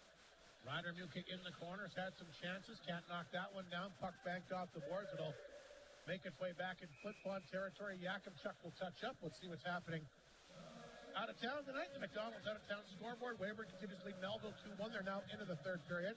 Humboldt a 2-1 lead on Yorkton after 1. Melford's taken a 1-0 lead on the Stars in the opening period. And no score in La Ronge tonight. Estevan And the Wolves, Estevan, losing in Nipawin last night. You know, is the killer back behind the bench? Yes, he is. Oh, yeah. good. Glad to hear it. Happy he's back. So are they. Yeah. Freeho gets waved out of the face-off circle. Seitz goes in to take the draw here against Holden. Deep in Warman territory. Off the draw. Mucus shot a weak one. Goes off the defenseman's skate. Seitz has had some good opportunities tonight. We'll throw it back to blue line, but intercepted here. And a chance now for the Wolverines as Eamon will bring the puck up to ice. But a nice play by Bruce to take him out. Bruce has had a nice game tonight. Wofford out front. That got blocked. Freeho can't get it out. Holden just holds it in. Holden for Eamon, hit hard by Bruce back of the net. Over to Yakimchuk. He tries to spin away from his guy. Nice job to play it back to Bruce. Here's the quick pass to Seitz. Lots of room down the left side. He'll take off across the Warman line. Seitz out front to Muka. Can't knock it down. Great feed, though. Puck played off the glass. Stays in the Wolverine zone, but here comes Tate. He'll jump on this. Tate with Eamon. Drop pass. Shot right on. Blockers away. Good save by Peck and rebound picked up by Holmes. Holmes. Now there's that pass to Seitz. Back inside Warman territory. Less than 2 minutes to go in this second period. A 2-2 game here tonight. Holmes can't knock it down. Here's Parks looking for a partial break. Pashon, though, back to cut him off. Here comes Pashon. He'll carry it to his blue line to center. Inside Warman territory, but they're offside. Blown down with 1:31 to go in the second period. And Warman standing tall at their blue line have had a nice defensive effort in this game. They sure have. The Bombers showing a little offensive push in the last few minutes, but yeah, I like how Warman jumps on the Bombers right away. Puck will roll back inside the Flin Flon zone. Miscue will move that ahead. Flin Flon trying to retake the lead here late in the second period if they can. Lohendorf. Warman blue line ahead to Parks. That's going to redirect off his stick to up into the Warman bench. And it'll be a souvenir here for a young fan in behind the Bomber bench. Coach Picklington will hand that puck to a number of youngsters that are sitting back on the bench there. And they're happy with that nice souvenir here at the Whitney Forum. 1:15 to go in the second period. Faced off outside the Warman blue line between Moreland and Lesperance. Wolverines win the draw. Here's Smith. Up the middle, nobody home. That'll be an icing call. 1:08 to go. Big faceoff coming up now in the Wolverine zone here late in the second period. Absolutely. Once again, a tight game here tonight. 2-2 the score. Flin Flon took the lead with the only goal in the opening period. Rhett Ewan, a nice recipient of a Wyatt Stinton pass. Kennedy came back to tie things up, left alone in front of the Bomber net early in the second. Jalal gets a rebound to put Flin Flon back in front, but then Kennedy again set up perfectly with a maze of players in front of that Bomber net. 3 goals in 2 games here for Kennedy at the Whitney Forum. Yakimchuk off the faceoff. There's a shot in front. It off the Stinton skate. Ewan will race after it, looking for his second of the night. Bruce holds it in. Smith can't clear it out. He'll get another chance. Around the boards it goes. Smith will race after it again. The boards to Kerr. He'll chip it out. Ewan at center ice. He found on that. Yakimchuk in his blue line. 40 seconds remaining in the second period. A good one for Warman tonight. Here's a chance for Stinton. Fights off a check, tried to feed that up front to Arbery, but he found on it. Passed out for Parks. Parks down the wing, gets it, didn't miss by much. He had that low left-hand corner pegged and just missed it. Very well could be 3-2. Wolverines jump on the puck at their own blue line again. Smith has got it. Redirected by Moreland inside the Flin Flon zone. 13 seconds remaining. Here comes Parks quickly with a forecheck back of the net. He's got some help as well. Kennedy in there, already 2 for him in the game, like we mentioned. Kennedy's got the puck. Kennedy out front, a chance, and Peck will get the right pad pressed up against the right post to make the save. And I'll tell you what, you don't want to leave Kennedy open. He's had a great game, Rob. Maybe the best player on the ice. Well, he's got 3. They've scored 4 goals in 2 games. Yeah. He's got 3 of them. Yeah, and tonight he's had 2 odd angle shots. One led to a goal. And that one wasn't that far off. So good period by the Wolverines, and the Bombers actually it came back a little bit there too. But Yeah. It almost seems like Flin Flon a little bit snake bit around the Warman net tonight, too. Scrambly is how I would put it. But, yeah, they're snake bit. They can't get through. But I think it's because the Wolverines just jump on them as soon as they get a puck. Well, there's not a lot of room, that's for sure. No, absolutely. Let's take a break. Second intermission show for the co-op coming up, including a look at that second period scoring summary tonight. Wolverines giving the Bombers quite the matchup again tonight. It's all even at 2 after 40 minutes of play here on 102.9 CFAR and FlinFlonOnline.com. Creighton Furniture understands that you don't want just any appliance or piece of furniture. 3 after No. this one. You want appliances and furniture that make a statement. And Creighton Furniture has what you need to create the feel, function, and features you want in your home, including great prices on upright freezers, retro fridges, and furniture with the colors you've been dreaming of. Make a statement by shopping at Creighton Furniture and Appliance Center, 688-7587. It's that time of year I love to head to Shane's. Black Friday deals are not just on Black Friday anymore. And at Shane's, I always know I'm going to find the perfect thing I really want. Getting the things I want on Black Friday deals, pure magic. Wow, look at the Black Friday deals. Love that party speaker. I've always wanted one of those. Tablets and laptops, furniture, and appliances with huge deals. I love shopping at Shane's. So convenient at the right price for the stuff I want and need. Shop Black Friday with Samsung and Shane's in the paw at the Atinica Mall. See you shopping at Shane's. Northland Ford proudly supports the Flin Flon Bombers throughout the SJHL season.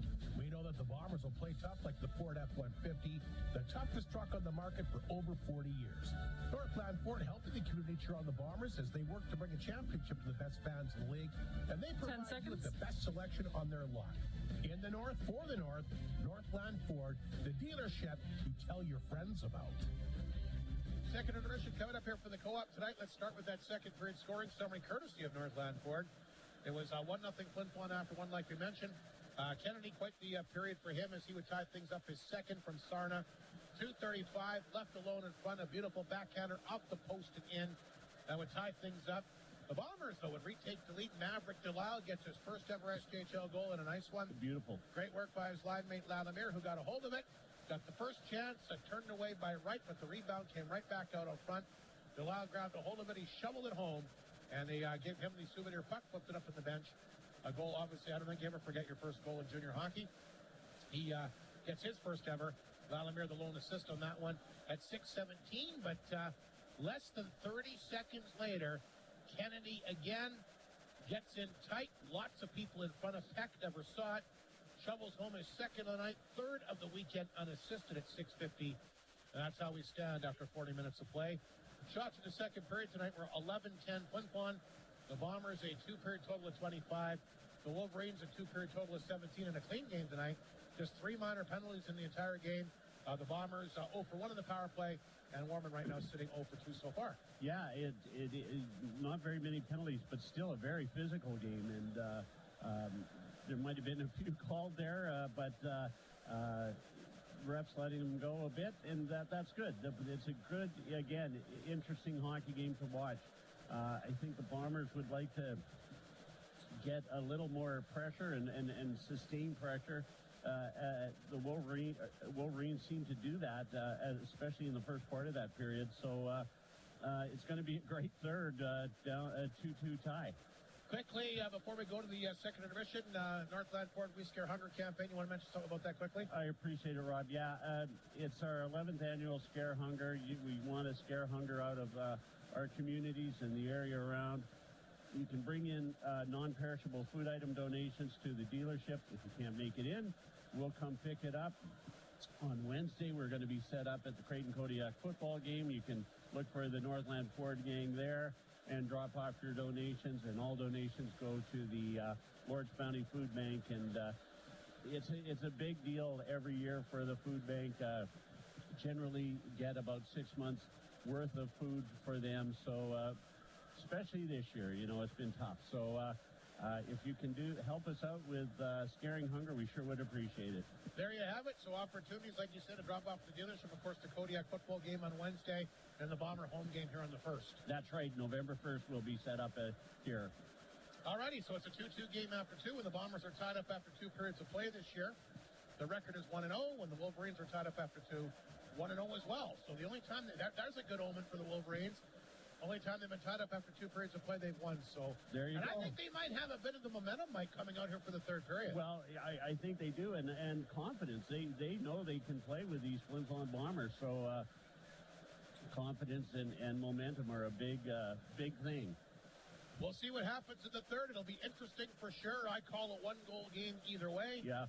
2-2's the score. Kennedy, once again, both goals for the Wolverines, and Ewan and Delisle have come back for Flin Flon. We'll take another break, come back with the standout netminder, Tay Timmerman, back in northern Manitoba. Of course, northern Manitoba, pretty special place in his heart. A member of the Northern Manitoba Blizzard, won the MJHL Championship. He was a co-winner of the playoff MVP. Outstanding netminder, now property of the Blades, playing some games with Warman. His comments about what's already been a start to a brilliant career. He'll join us next here on 102.9 CFER and FlinFlonOnline.com. Hud Bay is proud to be a sponsor of this Bomber broadcast. From donations for bursaries, hockey schools, clubs, community events. Okay, do you want a long promo or a short one? Hud Bay has supported our community with dedication and generosity, contributing to events and organizations. Hud Bay thanks the people of Flin Flon for their continued support. With 102.9 CFAR's weekly auction, you never know what kind of deal you'll find. Don't miss the savings. Visit FlinFlonOnline.com and see what's being bid on next. You never know what kind of gold you'll strike. 10 seconds. Do you accept cash? Keep listening to 102.9 CFAR. Sold in the back row. Thank you very much. You're the buyer. Your radio. Welcome our second intermission. Player that Northern Manitoba hockey fans know very well, Tate Timmerman, is going to join us here. Former standout goaltender for the Northern Manitoba Blizzard, now affiliated with the Saskatoon Blades, and of course playing with the Warman program as well. Tate, first and foremost, been quite a few months for you. MJHL Championship, co-MVP of the playoffs, and pretty exciting time in your hockey career. Oh yeah, no, for sure. Yeah, coming off last year, it was a big win for me in the MJHL, and yeah, I'm excited here playing with Warman. Funny how quickly things change. At the end of last season, did you think that you'd probably be moving on to play somewhere else, or did you really know? I had an idea. Like, I got listed with the Saskatoon Blades in late January, so had an opportunity there, and yeah, I'm playing in Warman, and we'll see what happens with the Blades and Warman. So. Fair enough. Let's talk about the Blizzard from last year. I know that you went in as the backup. You were the younger guy. You got your opportunity. I think maybe after Christmas you got in there and you never relinquished the net again. When you were the backup, what was kind of going through your mind? How did you prepare yourself for the day that you might be the number one goalie? Just prepare every day, like even if I'm not playing, just prepare like I'm playing, and it'll translate to when I am playing. And yeah, that just really helped me when I was the full starter. What a series against the Dauphin Kings. I mean, that's the games that I watched. Some of the best hockey I've ever watched. You and the goaltender from Dauphin just going head to head to head. How in zone were you for that final series, especially with the way that the other goalie was playing? Yeah, every game I just felt like I was playing my best. I know I was just playing my own game, feeling calm, being fast, and yeah, it turned out to be a great series. And once you get in the zone, I imagine you must have been pretty confident too. Yeah, no, that's what it is. Just feel confident every game, and that's how I felt. Take me back to this Blizzard team from last year. What was the secret to the success? I mean, obviously you played well, we all know that, but that team was pretty young. But what was the strength? What was kind of the method to the madness that led to your guys' success last year? I'd say it was mostly following the coach's plan. We were mostly a grinding team, and yeah, we stuck to it and got results out of it. Heading into last year, did you think you guys would be an upper echelon team? Did you know that, or did you kind of become a believer along the way? Yeah, at the start of the year, we weren't sure, but as the year went on, we had more belief in the team, and yeah, it turned out to be great. I think after you guys swept Winkler, you kind of thought maybe there's something special here, right? Oh yeah, definitely. That gave us a boost, and we were really confident after that going into the series against Dauphin. What was it like bringing the Centennial Cup? What was that experience like? It was surreal. It's like a dream come true, something you dream of as a kid, and it was just awesome to see all the guys celebrate and being with the team. Nice thing for you is you do this as a 17-year-old. A lot of guys have to wait to their 20-year-old season. they get an opportunity to win and go to a national championship. That happens for your first year of junior hockey. What a way to start your career. Yeah, I know I got lucky to win at 17 and win as a young guy, and yeah, it was a great experience. Talk about the Saskatoon experience. I know you made the team. Looked like you're going to be one of the guys that I guess they got a goalie from the NHL back, and they decided to give you a little bit more time in junior A. But talk about your camp in Saskatoon, what your Western Hockey League experience has been like so far. Yeah, it's been really good. I had a good couple games during training camp. Gardner came back from NHL camp, and he's been really good. Also, as McCallum's been really well too. So yeah, we'll see what happens. What has Saskatoon told you? What is their plan for you at this stage? Their plan for me is just to get some games in with Warman, and we'll see what happens with the situation over there, and we'll see if I can go back anytime. Had a chance to play in the Whitney Forum last night. Not the first time, but you played some preseason hockey here last year. What's it like for you to come back into northern Manitoba? I know a bit of a different setting, the SJHL, but what was it like for you to have a chance to come back and play a game in northern Manitoba? Yeah, it was pretty cool. I was here for a couple playoff games last year, and it was cool to see, and yeah, it was cool to play in the rink again. How about this Warman team? They're young. I'll ask you, last night's game, I thought your team played pretty well. Did you think you guys deserved a better result in last night's game? Yeah. I mean, we had a couple good chances, a couple power plays we could have scored. I think we just could be a little smarter, and yeah, we could definitely win this game. I think if you have the effort tonight, Tay, that you had last night, you guys have a pretty good chance. I mean, I think you might be a better team than your record indicates at this point. Yeah, for sure. I think that's what we believe too. Like, we are a strong team. It's just early stages, and yeah, anything can happen. We'll see what happens. A big win in Flin. Well, let me ask you this: for a win in Flin Flon tonight, what would this do for this young team here so far this year? It'll give us a big boost, going into next weekend for sure. And yeah, it'll just motivate everyone. I guess every win at this point would be big, right? Yeah, for sure. Quickly, Tay, before I let you go, I got to ask you, growing up, your favorite team and your favorite player? Growing up, favorite team probably the Jets, just being from Winnipeg. Favorite player? Right now, I just have to say either Bobrovsky or Blackwood. Those are two pretty good picks. Tay, great to catch up with you. Like I said, I had a chance to watch the finals last year. Simply fantastic. I think you're a guy that's got a lot of potential, and I think your best is still to come. Thanks for this tonight. Good luck with Warman. Good luck getting back in the Western League. And just thanks for the time, and congratulations on a terrific start to your career. Thanks, I appreciate it. And there he is, the standout netminder, Tay Timmerman, just 18-year-olds out of Winnipeg, of course, winning the MJHL championship like we indicated. As a 17-year-old last year, a co-winner of the MVP. And, I had the pleasure going and watching some of those games against Dauphin and the Blizzard. And the way that those two goalies played, I really wondered if anybody was going to be able to score on either one of them. Incredible. It was just sensational. Incredible goaltending in those series. He's going to be back in the WHL, and it's not good for Warman, but good for Timmerman. He's just an unbelievable goaltender, young. So I agree with you. His future looks pretty bright. Well, you say it's not good for Warman, though, but at the end of the day, it's good in a sense that they get to groom players, and maybe they'll get maybe they get another relationship with the Blades and get a few other guys.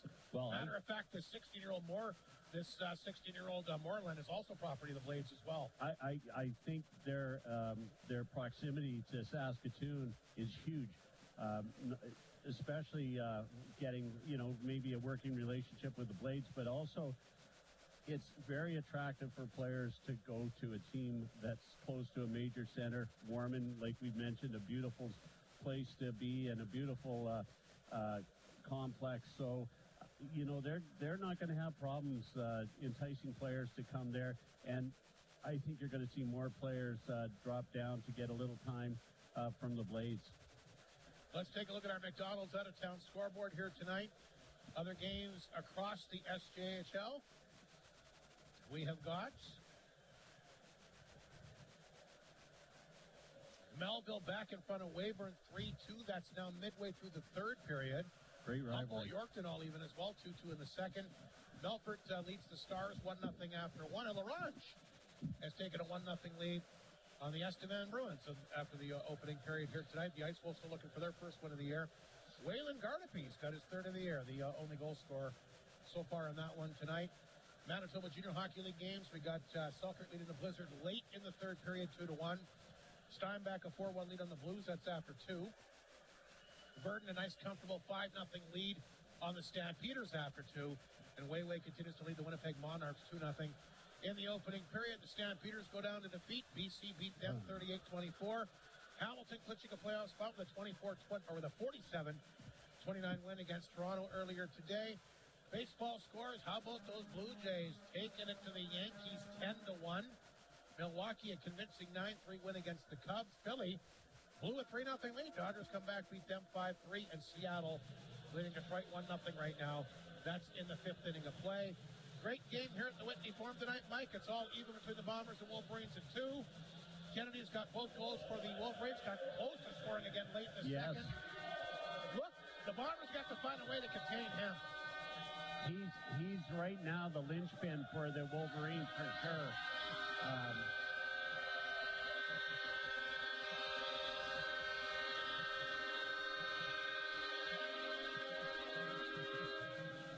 So yeah, Kennedy is he's the guy, and he's just playing a great hockey game. Bombers need to. It's still a little scrambly like last night, but they're having a hard time getting control of the puck. There's been some great plays, great passes, but then pucks rolling off sticks, things like that. So it's going to be a fun period to watch. Kennedy both goals for the Wolverines. Ewan and Delisle have come back. Delisle's first ever SKHL goal, and we're all even at 2 as we get set to kick off the third period here tonight. 25-17, by the way, the shots in favor of the Bombers. I thought Flin Flon was the better team in the opening period tonight. Warman the better team in the second period. Exactly, I totally agree.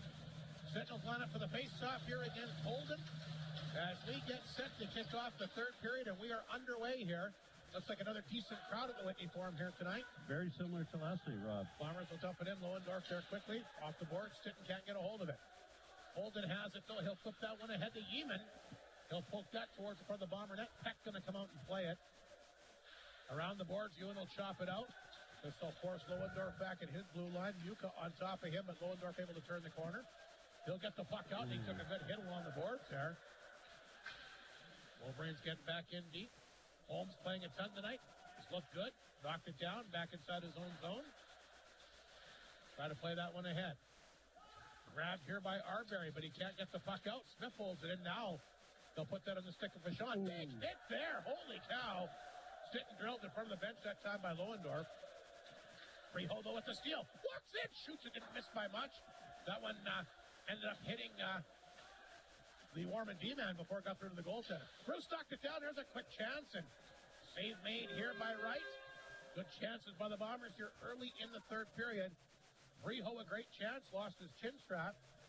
And then Rhett Ewan, the goal tonight, but always kind of seems to be in where there's things happening in front of that net. Yeah, you mentioned Nash Holmes. Somebody asked me yesterday what I thought of Nash Holmes' play, and you know what? I didn't have anything to say because I never really noticed him, which is a great thing for a defenseman. But I've watched him this last couple of games, and he's played very well. Yakimchuk a quick chance from the blue line there. That went wide, but came right back out front and held on to here by Wright. 18:53, just underway in the third period. Delisle will take the face-off against Sarna. Delisle, nice face-off, went back to Yakimchuk. Shot again! Back out front, there's an opportunity. Delisle can't knock that one in. His pass gets intercepted. Here comes Kennedy. The story of the weekend for the Wolverines. Gets a chance on target. Shot, rebound on front, just fired wide that time. Sarna, which caught a glimpse of the post. Wolverines come close to taking the lead here. It remains 2-2. Bombers work it back to Arbery at center. Arbery feathered the pass to Yakimchuk. Kennedy, though, back to get a piece of it from him, but hit a leg, went back in the goal. There's Arbery. Blue line for Clark. Can't hold it in. He better be careful. Sarna barreling down on him. Clark does get back. Sarna, though, took him hard on the boards. Yakimchuk around the boards here for Arbery. Here's Reed Arbery. Lifts it back to Seitz. Can't find it. Parks gets it back the other way. Pass for Kerr. Across the Bomber line. Kerr knocked off the play. And the Bombers will intercept and throw it back towards the Wolverine blue line. Here's Lalamier. And I think we're going to have a penalty here. No glove pass, I think, Rob. that what it is? I thought the referee was going to signal penalty, but you're right. Glove pass it is. Face off outside the Wolverine blue line. Geez, they had Bruce and Yakimchuk out there. Defensive pairing, those are the Twin Towers. They're two big fellows. Seitz, Lalamier, and Martinel be the forward group. Puck will go back to the Bomber zone. There's Pichon, back to Holmes. He'll flip it ahead. Curbs has the other Wolverine goal this weekend. Knocked that one down, back to center. Look out, Pichon. Almost got crunched there, but got rid of it. Curbs will get it back. And he feeds that one over to Moreland. He'll dump it in. Pichon. Back of that here for Smith. Ahead to Lalamier. One guy to beat. Lalamier here on Curbs. He'll stop across the line. Throws it through traffic. It's wide. Martin covered. Can't get to it. Pichon. He jumps on this one. Tied up deep inside the Warman zone. And here comes Kerr. Great move at center. Kerr across the Bomber line. Finally knocked away. And a good body check by Martin to take him down. Lalamier. Back for Flin Flon the other direction. Throws it back inside the Wolverine zone. Smith is there. He'll get a hold of it as well. Then it back to Parks. Can't get a stick on it. Puck a little back in the Flin Flon zone. There's Bruce. In the corner quickly for Yakimchuk. Yakimchuk gets it out. Chance for 2-on-1 if Ulmer could catch up, but Lohendorf is there first. Lohendorf with Ulmer all over him. Somehow able to shake him off. He'll play it ahead. Skopic's backhander knocked down by Ulmer. They're across the line. Chance now for Donovan. Can't get the pass cleanly. Intercepted in the corner by Lohendorf. Back up onto Ulmer. A chance. He rips that one wide. Here's L'Esperance. Back to Yakimchuk at the left point. He'll throw it back in deep. Donovan waits for it back of the net. Donovan loses a handle to Lohendorf. Lohendorf, can he get outside the zone? He'll poke it ahead. Puck comes back to center. 3 Wolverines are on it. Here's the quick pass. Back inside the Flin Flon zone as Skopic was on it. Skopic still digging away, but the Bombers get the puck free. Picked up here by Donovan. Played it ahead. Skopic there with the interception. Knocked down in front. Donovan will skate with it for Flin Flon to center. Donovan inside the Warman zone. Puts it in deep for Stitton. Puck laying on the back of the Warman net. Dug free by Ewan. Blue line. This is Miscue's chance. Back up front for Stitton. Can't redirect it. Ryder Muki in there. Muka spinning away from traffic in the corner. Muka out front. Nice pass. Ewan on the doorstep. Can't jam it. He's going to draw a penalty, though. Ewan will grab it again, back of the net. That was actually Stitton, my apologies. It got hauled down in front. But a power play coming up for the Bombers. Great work here. Muka knocked down as well. And the Bombers are going to the power play for just the second time here tonight. A great chance coming up for them. The penalty going to be called here against the Wolverines D-man Tate for a hold. And we'll see if the Bombers can retake the lead. Yeah, Tate pretty much tackled Wyatt Stinton. Fans wanted 2 penalties. Muka got tripped at the very end of that, but you don't see that happen very often. Joel Prodowski, our second Pepsi Power Play contestant tonight, gets his products at the gateway. Good luck to him and the Bombers who scored the power play. He'll win a 12-pack of Pepsi, courtesy of Arctic Beverages, your local dealer of Pepsi Cola in northern Manitoba and Saskatchewan. The Bomber power play ranked 3rd in the league. 7 for 28, but 0 for 1 here tonight. Seitz up front with Delisle. Stitton. Pichon has got the puck, and he'll rip that one back to Muka. Muka, we had Seitz there, but it got broken up. Stitton will hold it in. Stitton at the blue line. Hangs onto it, drops that back to Pichon. Fires it over the right-hand side here. This is Muka back out front for Stitton, a little bit behind him. Stitton knocked it down, back of the goal for Delisle. Stitton, 2 guys on him. Bombers try to move the puck. They do the Pichon. Lots of room now for Muka. Walks and shoots it. Save made. Rebound over top of the net. There's Seitz, and the goaltender lost his stick. And they're going to say the Bombers hit it with a high stick, so the faceoff going to come outside the Warman zone. The Bombers did hit that with a high stick, and fans don't agree. I wonder how much a guy like Joey Lees has missed on this power play, although the Bombers are moving around very nicely there. But get Joey Lees on that point with that big shot. He's played. He's been their go-to guy in the power play every other game, so you're right. Probably is a bit of an adjustment, I'm sure. Pichon will feed that back to Muka. 1:18 to go in the power play. The Bombers lose the puck outside their own zone. But Muka will get it back. He'll feed it back to Pichon. And he's got a little bit of room to wiggle here at center. Dropped it back quickly to Stitton. Nice pass back out to Delisle. Delisle, like we said, got his first goal here tonight. Back of the net for Seitz. Back out front for Stitton. Just keeps it in. Here's Michon. Back to Milka, a chance. And again, we talked about those shot blocks. A nice job that time. The Wolverines, Dundas, able to redirect that over the glass and out of play. They blocked a lot of shots. The Bombers had their first power play tonight. Yeah, they're getting sticks on the puck and getting bodies in front for sure. And, the goaltenders haven't done bad tonight, but nowhere near like last night. They hadn't been as many great chances. No, it's tighter tonight for sure. Bombers win the face-off. Clark along the boards. Lalamier back to Clark. Arbery stick cocked out. He lets it rip. That one wide again. Puck picked up and hammered down the ice this time by Skopik. He'll force Clark back in his own zone. Clark quickly to center. He'll carry the puck across the Warman line, but they're offside. Blown down with 32 seconds to go in the power play and 13:45 remaining here in this third period. Remaining a 2-2 score. That was unfortunate.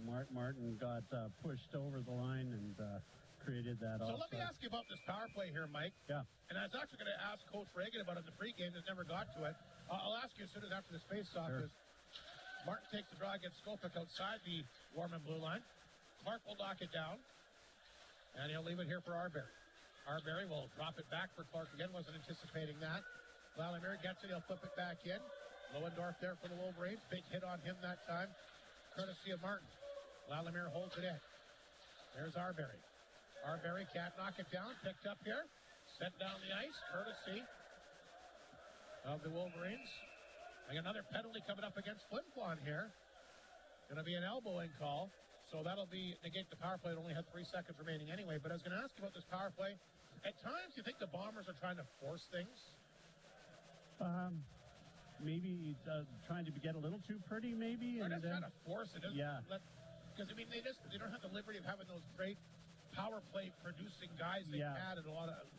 So maybe guys try to do a little bit too much. Yeah, I totally agree with that. I was going to ask Mike about that in the pregame, and I forgot. The power play's been pretty good, but you're right, Rob. They don't have those guys, and they maybe have to win a little ugly on the power play. So the Wolverines are now on the power play for the third time tonight. There's Smith at the blue line. He'll shovel out over top of the Bomber net. Big hit back of the net there as Sarna got drilled. Smith will hold it in, though. Lays it back. That's Tate for Sarna. Kennedy out there. He's got 2 goals tonight. He'll be the key, like you mentioned. I'm sure that they'd love to get him wide open in front of the net again. Moreland digs it free. Right point for Smith. Here's a chance! Save, but a big rebound kicked in front of the Bomber net. Moreland will jump on that. Wolverines get a hold of it again. Chance for Kennedy for the hat-trick. They shoot, they score. They've got the lead. It's a power play goal by Sarna. And look out.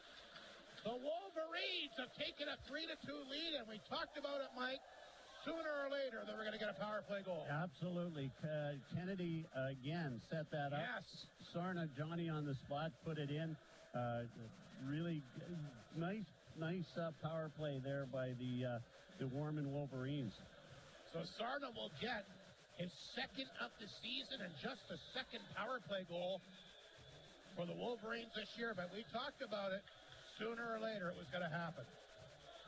They played a nice game tonight. They've got their first lead here, 3-2. Confidence builder for sure. 12 and a half minutes remaining in the third period.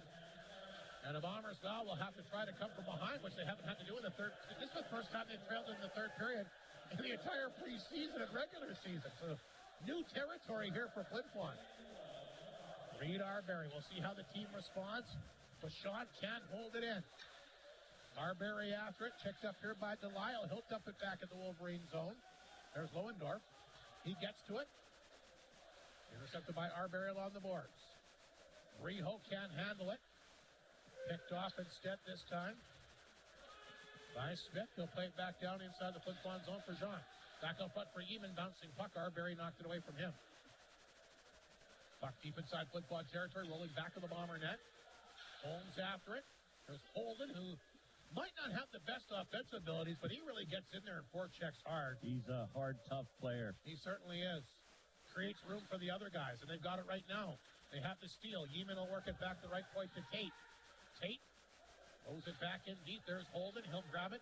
Circling out front. They realize they get another goal here. Could really put the Bombers in a pickle. But full marks to Warman, who've taken a 3-2 lead on a power play goal here by Sarna in the third period. They've got the puck right now. Jean will come back and grab it for the Wolverines on his side of center. Tate, he picked it up, and he'll skate away from Lesperance. Tate will flip it in. 11 minutes remaining in the third period. Flin Flon trying to get going. Here's Donovan, who's had some moments tonight, but that one taken away that time by Kennedy. We got a Bomber hurting behind the play here. It's Clark. He's down. I didn't see what happened. Miscue's trying to get at it with somebody. Any idea what happened? No, I don't. I just heard the bang, Rob. I didn't see or. Bomber trainer will make his way out there. Clark is back up, but I think he's cut. I do too, Rob. He is. He's in the eye. Underneath. So maybe he took a high stick or went to the boards. I'm not sure.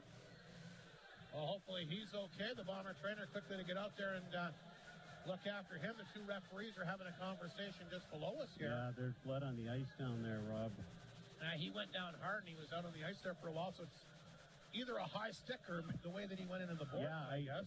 Aborting, I didn't see it at all. Yakubchuk wants an explanation, but if you didn't see it, maybe the referee didn't see it. I'm sure he didn't. It was sort of, I don't know if it was behind the play. Well, it was.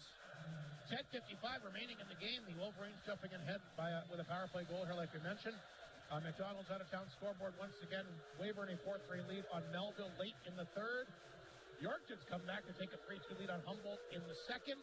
Belfort continues to lead the Stars 1-0 in the second period. L'Orange once again on top of Estevan 1-0 in the second period. No call, Rob. There's no penalty on that. I can't comment because I didn't see it. Like the referee didn't see it either. Yeah. The fans are getting on this case. But the fans seem to have seen it. You know what they should do? There should actually be a contest now where a fan can come out and referee a game because they know so much more than the referees do. That's sports.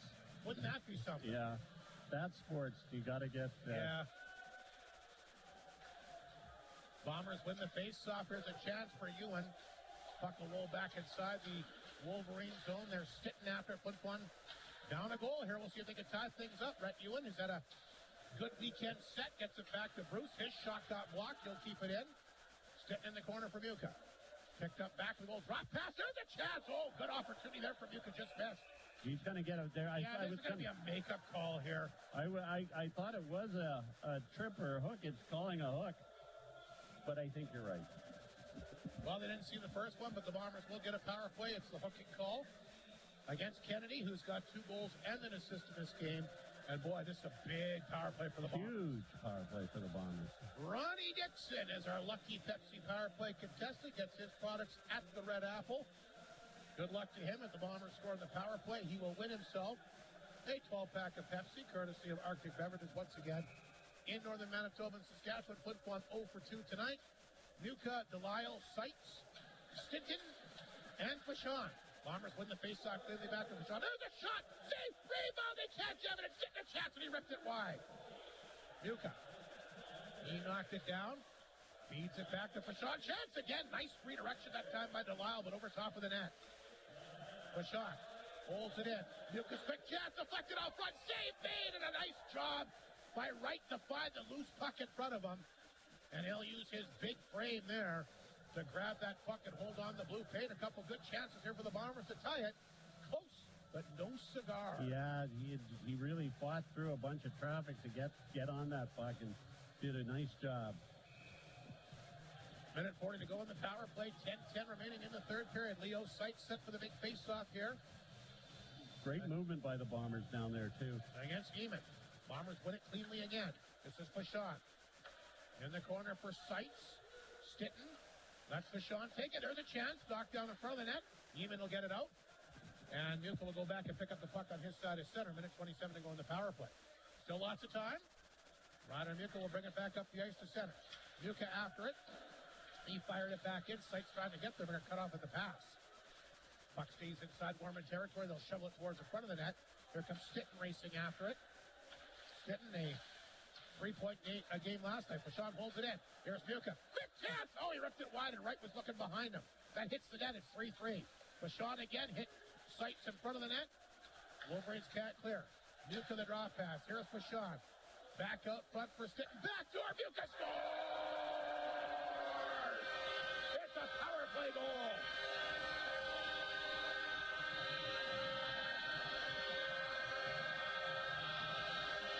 You saw who made the pass there, eh? It was number 41. Yeah, it was a beautiful setup by for sure. Clark's back on the ice too. Came skating out after that goal, so that's good to see. But yeah, that was a great power play by the Flin Flon Bombers. They've tied things up. Ryder Muka's 4th of the year, and Wyatt Stinton, another terrific setup here tonight. He doesn't give up, Wyatt Stinton. He just was flying on that power play. So it's all even. Both teams have a power play goal here in the third period, and we got 9:18 remaining. As the Wolverines will send that puck back inside the Flin Flon zone to try to answer it here if they can. They're on it right now. The blue line it goes. A chance in front. That one fired wide that time by the defenseman Lawford. Here come the Bombers back the other way. That's picked up here by Arbery. Physicality's picked up here as Parks will drop that one back. Grabbed here by Tate. Tate's got it. They come back to Moreland too far. Icing against the Wolverines. The Bombers have tied things up. And like I said, unfamiliar territory for them, Mike. The first time in both the preseason and regular season they trailed in the third period. We got a heck of a game now. It's a 3-3 score. Muka on the power play. We'll come back with the final 9 minutes plus of regulation time here on 102.9 CFAR and FlinFlonOnline.com. The days get shorter, the leaves change color, and the pumpkin spice goodies are at the North of 53 Co-op. After checking out the fresh produce, and before you see what's in the meat department, linger longer in the baking section, and look twice, as the Co-op has everything pumpkin spice, from cookies to cupcakes, and of course the granddaddy of them all, the pumpkin pie. Cozy up to all that is fall at the North of 53 Co-op. You're at home there. You said 2, right? RAG 1987 Limited in the Paw now have ultra-quiet generators in stock for any purpose. The ultra-quiet 1000i is one of the quietest gas-powered generators on the market, delivering 1000 watts of power. The 3000 IES features the Honda Eco throttle system, offering amazing fuel efficiency, lasting 7 to 20 hours on a single tank. From recreation to industrial, get your hands on a Canadian-built and tested Honda generator at RAG 1987 Limited in the Paw, your local Honda dealer. 8:49 remaining in the third period. A big goal by Ryder Muka tonight has tied this game. On the power play as the Wolverines will dump it off the boards, back down the ice for an icing call. And boy, Wyatt Stinton's tremendous start to the season continues. A brilliant setup to Rhett Ewan earlier on, and a beautiful setup to Ryder Muka to tie this game. You got to get those pucks to good places, and Wyatt Stinton's been able to do it all season so far. Sights set up for the face-off here against Kerr. Off the draw. Tate will pick it up back of the Wolverine net. Pitch again here is Holmes. The Bombers getting some confidence after that tying goal. Fans are into it now, Rob. And they've jumped inside the zone. That's grabbed here by Sights. Swatted away from him. Here comes Kerr to center. Knocked away, but picked up here. Oh, a sandwich there. As Sights and Vladimir step into Parks here. Meanwhile, puck will roll back down in the Flin Flon zone. There's Holmes. A quick pass to Sights, and you mentioned that Clark is back, right? Yeah, he came out after that goal. Sights will dump it in right back to that. Can't knock it down. Picked up, though, by Smith, and Jean will redirect the puck back inside the Flin Flon zone. Here's Clark. Back to center ice for Flin Flon. So there he is. Good to see him back on the ice. UK in there as well.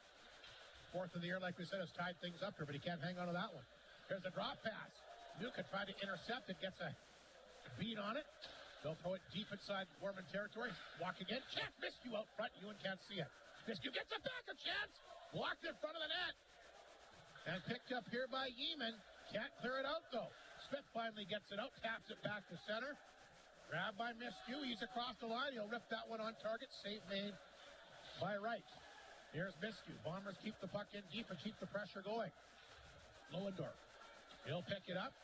Off the boards. Puck comes back towards the Bomber line. Nice job by Miscue to play it ahead to Stinton. There's Muka. Tipped it right back in. Smith had to be careful. Ewan on top of him, and he just got rid of it. There's Lohendorf.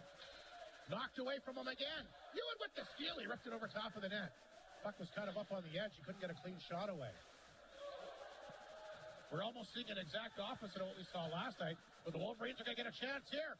Walking in, they get a chance. Good save by Peck as he takes that one away from Eamon. Now the stretch pass to Breho.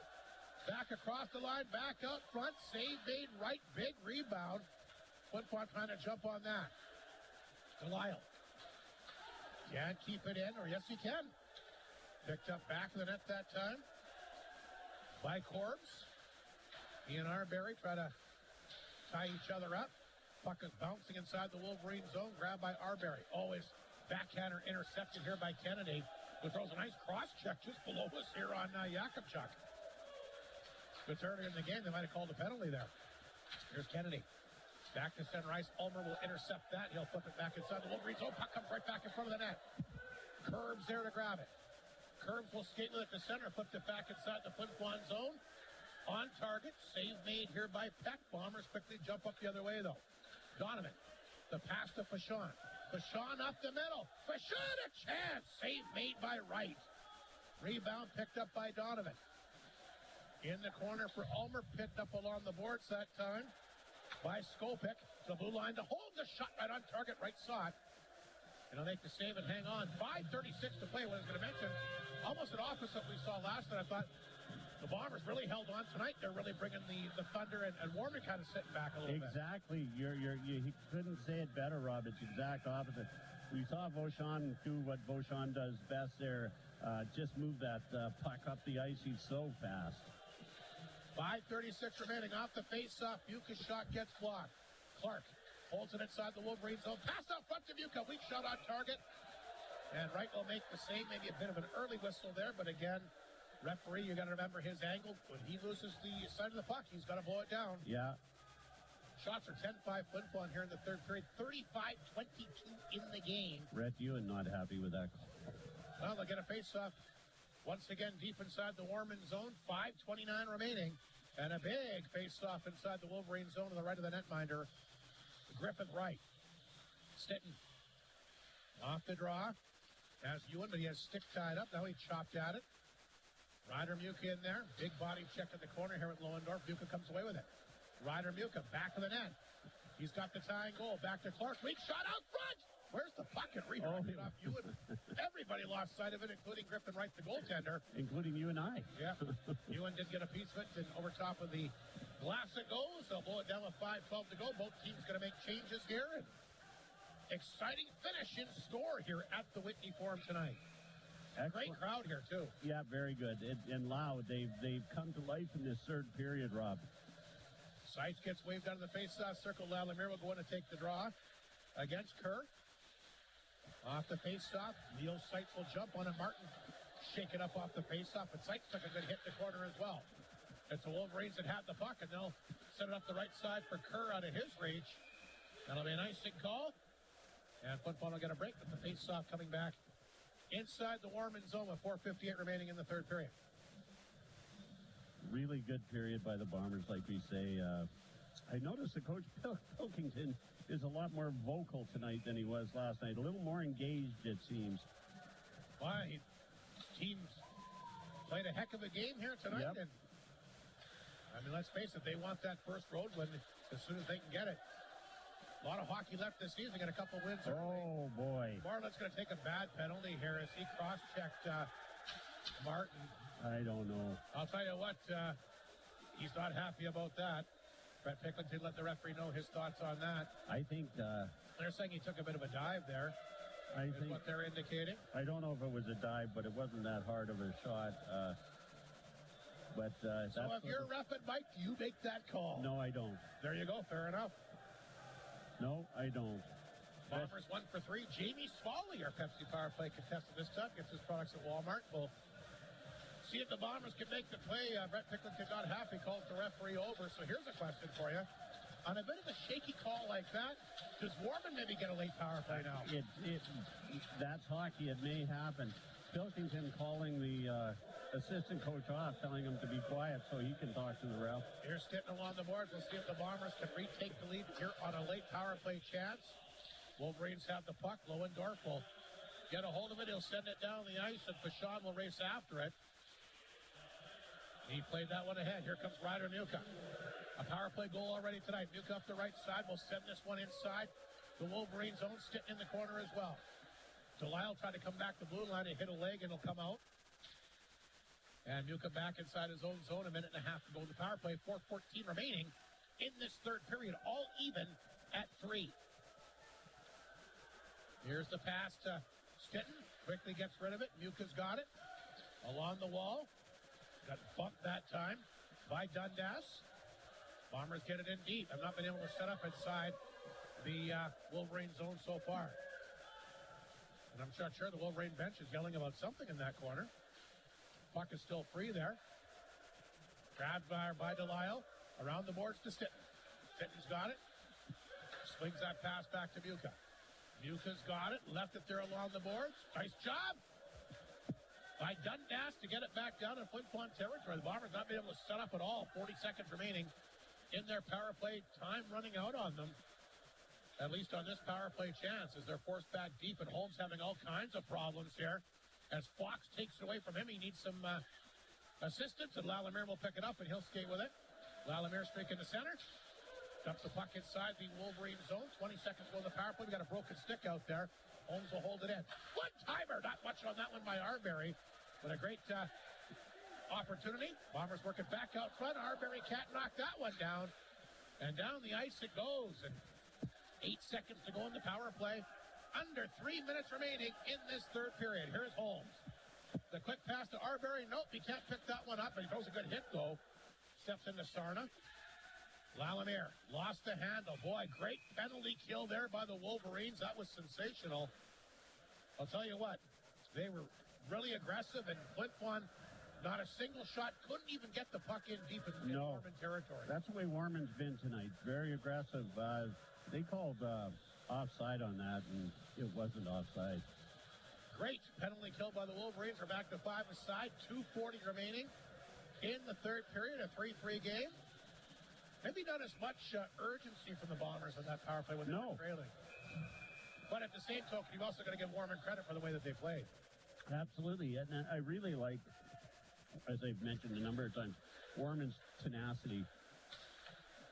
Here's a pass to Kennedy at center. He lost the handle. Bombers will dump it in. Lohendorf races after. Here comes Lesperance on top of him. Around the boards it goes. The blue line knocked down here by Bruce. Back to Yakupchuk. Long shot. Didn't miss by much. Picked up. Fired back out front from an off angle that time. But the save made here by Wright. Rebound picked up by Lohendorf. Lohendorf to center. Flipped it back across the Bomber line. Here's Ulmer. They come back to Lesperance. He'll throw it across the Warman line. He'll race after, but Smith gets there first. Really impressed with the play of Wiley Smith. Boy, has this guy ever upped his game here this year. And I guess that's what happens when you get a chance to play every day. He looks a lot bigger to me, too, this year. He very well could have bulked up. And grown, I think. He's a big lad. And he's a solid SJHL defenseman. Yeah, I'm glad to see Wiley having success in Warman. 2:03 remaining. Big face-off in the Wolverine zone. Wyatt Stitton 2 assists tonight to take the face-off here. Lining up against Skopik. Off the draw, the Bombers try to get the puck free, but it's picked up here by Holden. He'll flip that one ahead to Jean at center. Back down the ice it goes. Miscue back there for Flin Flon. Back with that to Clark. Clark has got it all bandaged up as he gets the puck back to center. Then he steps into his guy, took Skopik down at the Bomber blue line. Puck will come out. Skopik will pick it up at center ice. Off the boards, back at the Flin Flon zone, off of Clark's skate. Feeds that one back, over to Miscue, up the middle. Intercepted. Here come the Wolverines, and Holden. Knocked away from him. Wyatt Stitton back the other way, but the puck rolled off his stick. Tate's got it. Played that one back to center ice. Grabbed here by Jean. Ewan slapped it ahead, back in Warman territory. Just over a minute to go. Tate will grab it. Tate at his own blue line. Here he comes to center ice. Lost a handle. Muka took it from him. He's tired, though, and he'll dump it back inside the Wolverine zone. Grabbed here by the big defenseman, Lawford. Rimmed it around the boards. Arbery with the steal back of the goal. There's Delisle. Delisle tied up here with Lawford. Gets it free. Delisle back of the goal. Out front it goes. Holmes hangs on. His shot blocked. But Sean will jump on this. Less than a minute to go. 40 seconds in the third period. Bombers buzzing inside the Wolverine zone. Arbery back of the goal. Out front it goes. Knocked down by Holmes. His shot blocked again by Holden. And the Warman bench will give him a nice round of cheers as he makes his way back. Football, one last chance. Arbery trying to play it back over to Breho. Arbery sidesteps Moreland. Trying to come back to Fashon.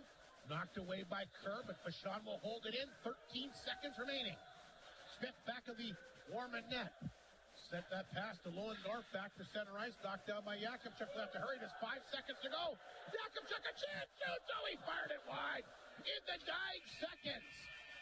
And overtime for the second straight Saturday. The good news for Bombers is they do get a power play goal and have tied this game. Boy, what a play by Pierce Yakimchuk at the very end there. No time left, and he was well aware and took a good shot, just missed by a bit. But yeah, overtime. Always enjoy. It's 3-on-3, right? Yep. Bombers Mustangs a week ago tonight went to overtime. Couldn't solve it in overtime, so they went to the shootout where the Bombers eventually won it. It'll be interesting with these goaltenders tonight, especially the size of Wright if it comes down to an actual shootout. Mike Reagan very animated on the bench. He's got the whiteboard out. So quickly as we get set for 3-on-3 hockey, let's recap the third period scoring summary. Both teams get power play goals. We knew it was just a matter of time. Like we mentioned, heading into the game tonight, Warman just a 1 goal on 31 chances, but their power play has looked good tonight, and they finally get rewarded. They take the 3-2 lead. Sarna, left alone out front, will get his second of the year. Kennedy, the assist, fitting for him at 6:20. And Ryder Muka would get his fourth of the year on the power play. Stitton, the one assist. I guess I can see if a second assist was added on that. As like we mentioned, Ryder Muka did get the, I'll get the official now off the score sheet here. But Muka does have his fourth at 10:19. Stitton was the one that made the great pass. And yes, they gave Fashon an assist on that one as well. Fashon has had a good third period. He is a fast skater. He's had some opportunities and it's kept the puck in a few times, and another good find by Mike Reagan.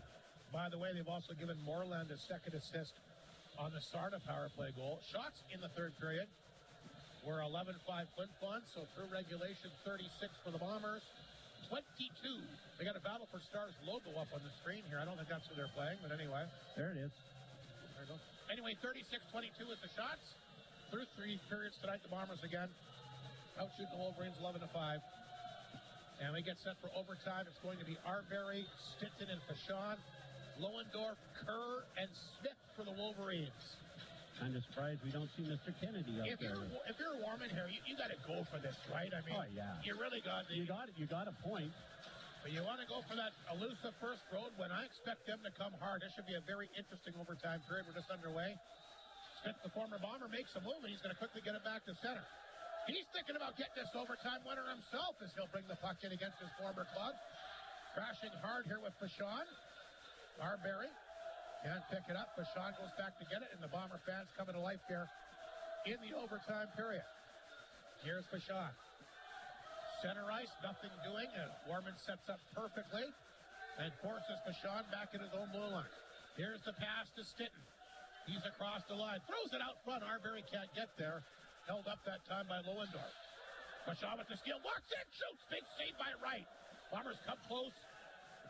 Loose puck picked up by Kerr, but he can't get outside the zone. Arbery knocked it down. Back to Fashon. Fashon to Arbery. Top of the circle. Fashon wants to get off, and Arbery will come back on his side of center. He'll feather this back to Holmes, and now the Wolverines will make changes as well. Smart hockey by the Bombers there. Yeah, if you're tired, why take a chance? Because you know what happens? You turn the puck over, wham, bam. It's a big odd man rush the other way. There's a pass for Ryder Muka, tied up at the blue line that time by Sarna. Sarna will take off down the left side across the Bomber line. Sarna's got it. Nobody in front of the net, though. And he'll play it back to the side of the net where Peck will make the save and hang on. 3:37 to go in the overtime period. Good chance by the Bombers here, but Wright comes up with a big save. Well, the face-off back inside the Flin Flon zone is Muka, Yakimchuk, and Ewan are out there. Sarna, Skopik, and Tate. And here's a chance for Sarna. Back of the net, he's got it. Sarna We'll come back to blue line to Tate. Tate takes a look. Can't keep the puck in, though. Sarna back to center ice. Looking for someone to give it to. He'll drop it back inside the zone for Tate. He's going to take off here. Tate quickly across the bomber line, down the wing. Trying to come back out front. Yakupchuk a nice job to knock that one down. Boy, Sarna's had a great shift here. Yeah, he's had a good third and overtime. Yeah, he's got the goal, but Muka will dig it free. Played it ahead for Ewan. Ewan will knock it down. Rhett Ewan, the center, will circle back. Beats it ahead to Muka. Here's a nice pass. Muka cutting in, shoots, and he ripped that one into the glove. That time another big save by this Warman goalie. And again, I know a lot of hype about Tate Timmerman, I get it. But again, a 944 save percentage coming into this game. Yeah, Tate. That's pretty good. Tate goes back to the Blades. They're still in good shape in the nets. Into overtime here, 2:52 to go. Face off inside the Warman zone. Boy, he made that save look easy, didn't he? Lohendorf back of his own net. It was a good hard shot, too. It was. It was a good setup there. Wolverines will pick up the puck and they'll make their way up the ice here. They're quickly inside the Flin Flon zone. Kerr will bring that one in. Took a hit. Look out! Vachon goes hard to the boards, back of the net. Pass out front. Lohendorf for the overtime winner. He just fired it wide. Wolverines come close. I don't know how Vachon got back up that fast. He hit the boards like a bullet. Lohendorf back and drop pass. Kerr's got it. Across the line. Shoots it. That one got blocked. Vachon for the Bombers will feed it back to Lalomere. One-on-one here with Lohendorf across the line. Lalomere feeds it back. Sights. Backhander. Save made by Wright. He's got it in his pads, and he'll hang on with 2:03 to go in the overtime period. You got to love 3-on-3, Rob. I do. I love it, We talk about it all the time. And a lot of changes I don't like, but I love the 3-on-3. Yeah, I totally agree. We've talked about that over the years, and one of the good moves in hockey. Martin out there to take the draw. Martin, Holmes, and Stitton, the three Bomber players. Lohendorf, Moreland, and Tate are the three Wolverines. And speaking of Tate, he's got the puck right now. Feeds it back to Moreland. He got tied up. Gets it back, though. Moreland forced back into his own zone. He'll regroup back to the net. Left the puck there, but got it back. Moreland, like we said, property of the Saskatoon Blades as well. Just 16 years old, but he's got the puck right now, and he's going to take off. Moreland is center. Across the Bomber line. Hangs on out front. Lohendorf missed it. Short side. What a setup by Lohendorf. For the Bombers, a chance maybe to make something happen. They had White sitting wide open. They couldn't get it, so Holmes has got it. Across the line. His shot got blocked that time. Bombers just kind of stopped. And had a couple guys up the ice and realized, wait a second, let's pass it to Stitney's in the clear. Holden, though, will pick it up for the Wolverines. Holden forced back at center. Drops it to Tate. Down to minute 5 remaining in the overtime period. Here's a drop pass to Holden. He'll drop that one back to Smith. Smith at center. Didn't like how that was shaping up. Now he'll hang on. Waited for the line change. Here comes Smith across the Bomber line. Hangs on. Shoots it on target. And Peck is there. And the Wolverines within a hair of picking up the overtime victory here tonight. Mike Slip, it was close. It was very close. I think they've had the better chances this overtime period. They have. Shots in the overtime. Say 3-1 Flin Flon, and that would be accurate because the Wolverines have missed the net. Yeah. On the 2 or 3 great chances they've had out front. You know, I wish people would keep track of scoring chances because, sometimes shots don't mean much. But you're right. Wolverines have had the better scoring chances here in overtime for sure and had 2 or 3 glorious chances to win this game. As Seitz will take the face-off against Holden. The Bombers win the draw. 47 seconds to go. We'll see what the Bombers can do as Fashon's got the puck. Up the right side here for Leo Seitz. Dropped it back to Fashon. Trying to get into position. A good move there. Hangs on. Shoots a good glove save again by Wright. Oh, he's making it look easy here in the overtime period. Second big glove save for him. Yeah, he's good move by Fashon, too. He did a nice job. He kept the defenseman... He used him as a bit of a decoy there. Yeah, he looked for open ice, found it, and a good shot. 36 seconds to go. Big face-off between Seitz and Sarna. Sarna's got the power play goal for the Wolverines here in the third period tonight. Off the face-off, the Wolverines grab it. This is Lohendorf. Been out there for a good chunk of the overtime. And he'll carry it to center. And he's going to be forced back at his own blue line. They might be content to try to go to the shootout here. Puck flipped back to Sarna. He'll come back to get it. 20 seconds remaining. Here comes Sarna. Stick handling it to center. He'll gain the Bomber line. Sarna's got it. Sarna, back out front. Can he jam it in? No, he can't. And the Bombers had a chance to get away. Here's Seitz. Alta. Fashad, who got a stick on it, rolls out front. And we got a penalty being called here. Interference going to be called with 4.5 seconds to go. Who's getting the penalty? It's Wolverines. It's the Wolverines. Sarna's going to go for interference with 4.5 seconds remaining. Oh, this is a big power play. So Sarna gets called for the interference with 4.5 seconds to go in the overtime period. Mike Reagan calls a timeout. Let's recap some scores out of town here tonight. That would catch you off guard there. Yeah. Picklington wants to talk to referee, but he just skates away here. Let's check the McDonald's. He's giving the linesman heck. Let's check the McDonald's out-of-town scoreboard here tonight. Weyburn has beaten Melville 4-3, so they bounced back from an 8-4 setback yesterday. Yorkton, a 3-2 lead on Humboldt after 2. And what else we got? Melford still on top of Battleford, 1-0 after 2. And Estevan has come back to score 2 goals and have taken a 2-1 lead on the Ice Wolves after 40 minutes of play. Penalty against the Wolverines with 4.5 seconds to go. Boy, you talk about face-off wins, Mike. If the Bombers have any chance, they got to win this face-off play. They get a shot and just get everybody in front of the net. Absolutely. Absolutely.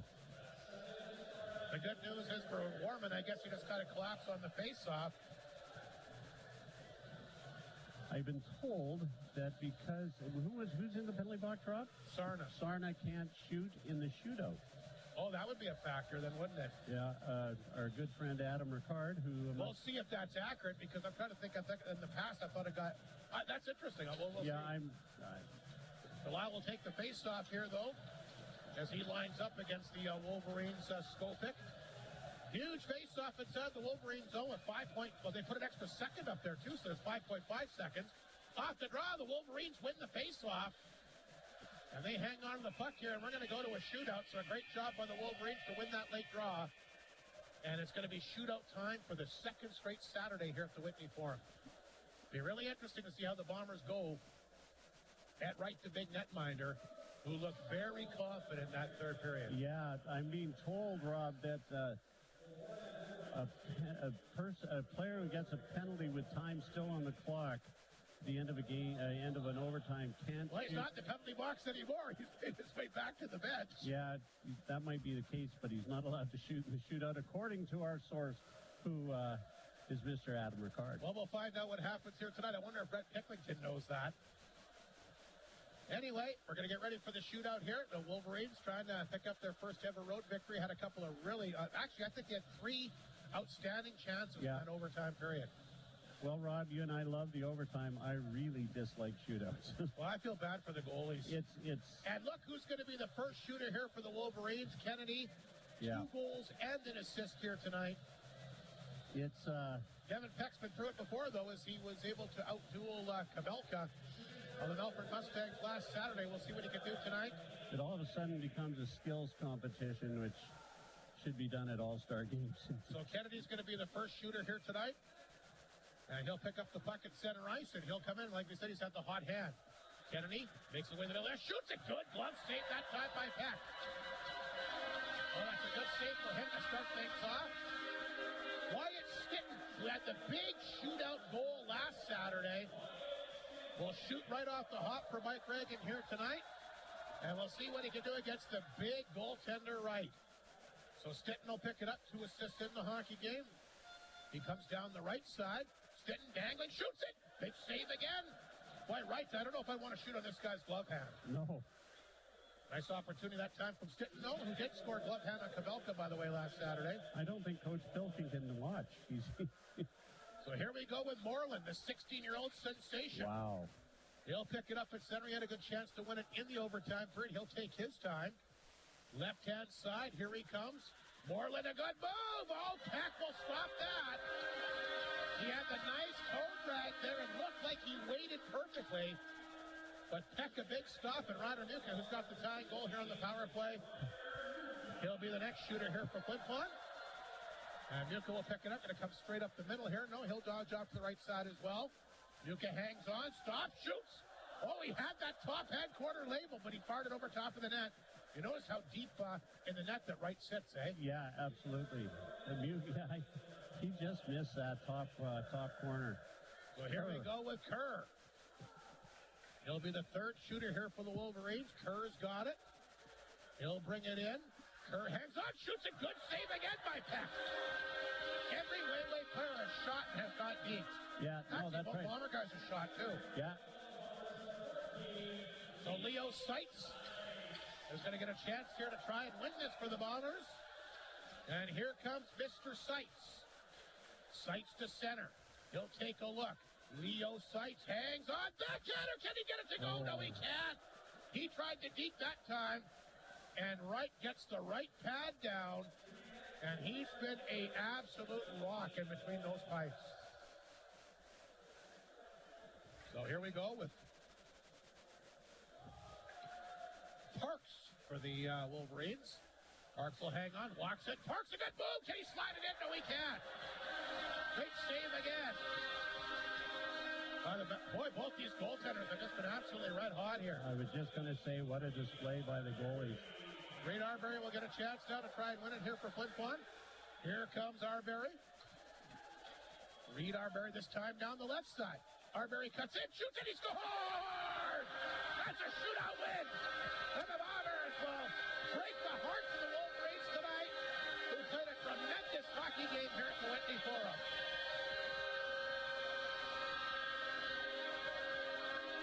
Arbery in the shootout, and he did the exact opposite. Everybody else on the right middle, right side, makes the adjustment, goes down the left side. And Mike Reagan comes over to congratulate Brett Picklington, because I'll tell you what, that's a good young Warman team. And it's great to see the Bombers win, but I kind of feel a little bit bad for this Warman team who really played their hearts out, Mike, both these games this weekend. I do feel bad for them because they deserve better. Well, they were the better team in overtime. They were, and the Bombers were the better team in the third period. And let me tell you, Mr. Peck had a heck of a shootout. He certainly did. So did Mr. Wright. Well, a big win here for the Bombers tonight. It will win their second game in the shootout and improve to 6-0 on the season.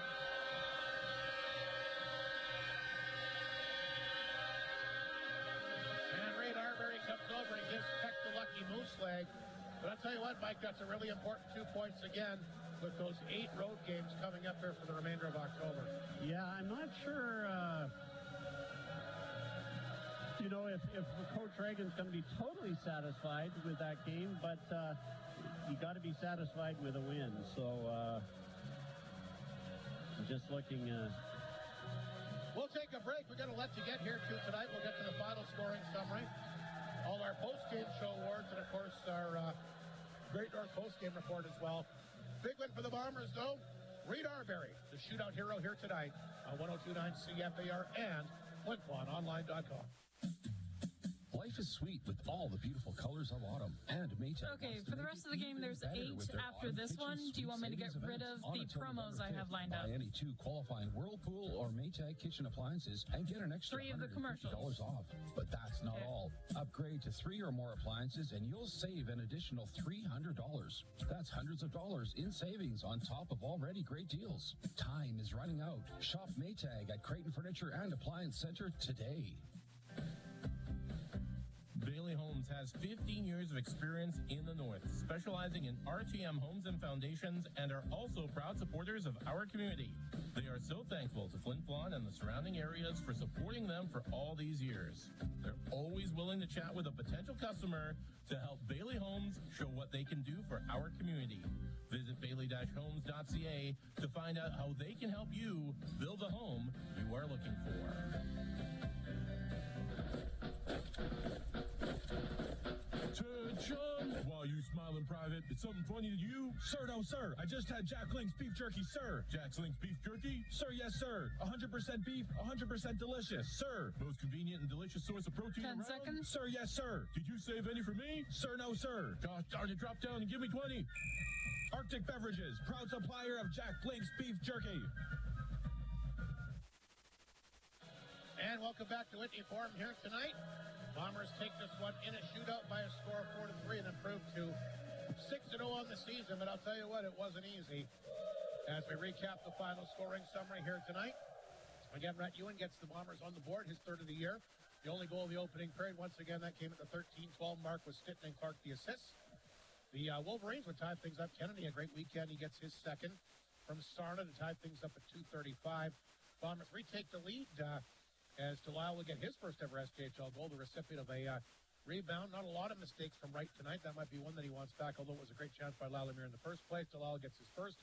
Delisle gets his first. Lalamere the assist to put the Bombers up 2-1 at 6:17.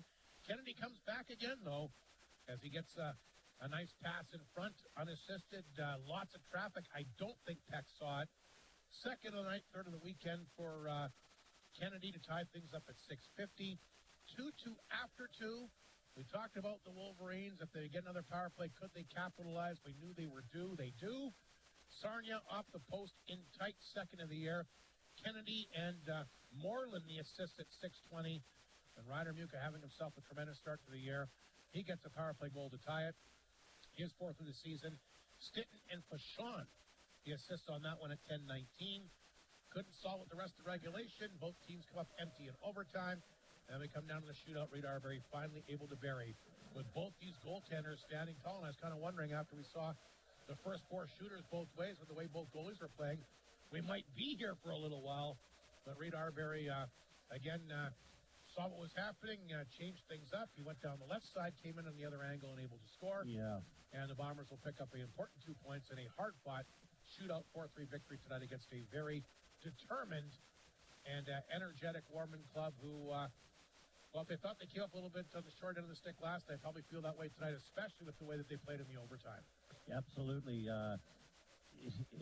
The overtime was really entertaining. And as I mentioned, I don't like shootouts, but that was entertaining tonight, too. And it was entertaining because of those two goaltenders. And we've seen a couple of great goaltending exhibitions, both games, Friday and Saturday. Always love to see good goaltending, Rob. Both guys were great tonight. Bombers win it in the shootout. We'll take another break. Come back with your post-game show awards momentarily as the Bombers pick up their sixth straight victory to start the young season here on 102.9 CFAR and FlinFlonOnline.com. It's time to give thanks to the North 53 Co-op. Should be, Get premium savings for the star of your table. Okay. A Co-op Gold Grade A turkey for just $1.99 a pound. Or a Sugardale smoked ham at $2.49 a pound. And the Co-op wants you to end your meal off right. Apple crumble and pumpkin swirl cheesecakes. New for Thanksgiving. You provide the effort and expertise. They'll provide everything else. At the North of 53 Co-op, you're at home there.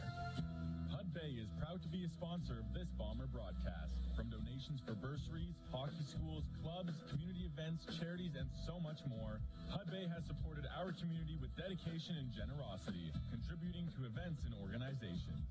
Hud Bay thanks the people of Flin Flon for their continued support. McDonald's in Flin Flon is excited about the start of another Flin Flon Bomber hockey season, and they're also excited about their new drive-through times.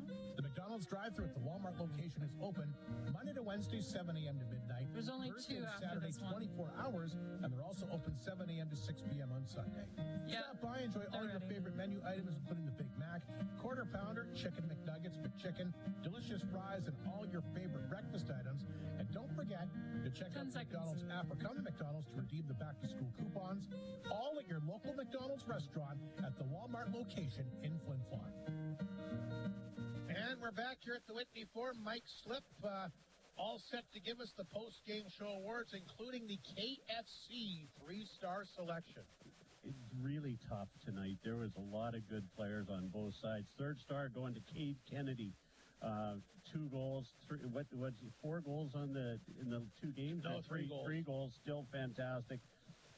Cade Kennedy is our third star. Second star is our shootout winner, Reed Arbery, but he played a tough physical game. It wasn't just that shootout goal that I Yeah, he was in there all night. He was.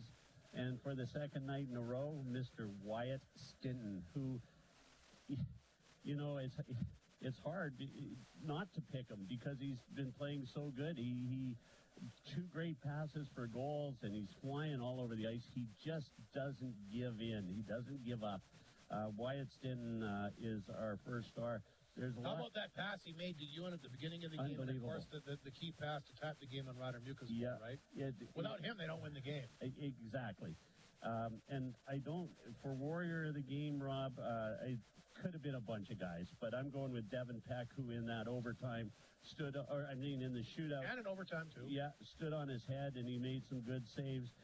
Griffin Wright is an honorable mention, the Wolverine goalie, but I also had Leo Seitz down. I had Ryder Muka down. Vachon would have had a... Vachon.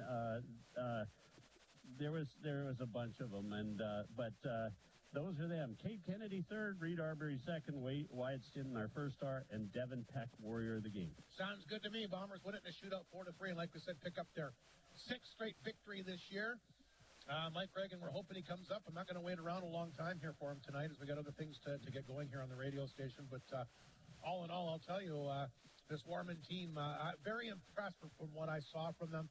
And I agree with what Mike said in the pregame. And you and I said the same thing even yesterday off the air, Mike, and kind of comment about it again tonight. They are better than what their record indicates. I think they deserve to have more than one win this year. Yeah, they're better as the Warman Wolverines than they were as the Notre Dame Hounds, and so they picked up the pace, and they're only going to get better. They got the bases set for goaltending, whatever happens to Tay Timmerman, and some great players. Cade Kennedy, we mentioned, Sarna, 16-year-old, unbelievable. How many 16-year-olds do you see out in overtime and then in the shootout in the SHL? So. Yeah, they have a lot to look forward to. All righty, we're going to take one last break, come back with the coach, and come back with a wrap-up and get set for 2 big road games coming up. Again, the Bombers will play their next 8 games all on the road here in October, so that's going to be a real challenge for this group. But we'll take one last break, come back with the head coach, see what he has to say, then wrap things up for the Whitney Forum. But again, Bombers get her done in the shootout for the 2nd straight Saturday. Reed Arbery, your shootout winner tonight, here on 102.9 CFAR and FlinFlonOnline.com. Great North GM in DePaul is one of the leading new and used vehicle dealers in northern Manitoba. I have the hockey promo. Do you want just the hockey promo? Department, they also have multiple certified trained technicians on site to make sure you get the best service for your car, truck, or SUV at an amazing price. Great North GM. It's always a great day at Great North GM.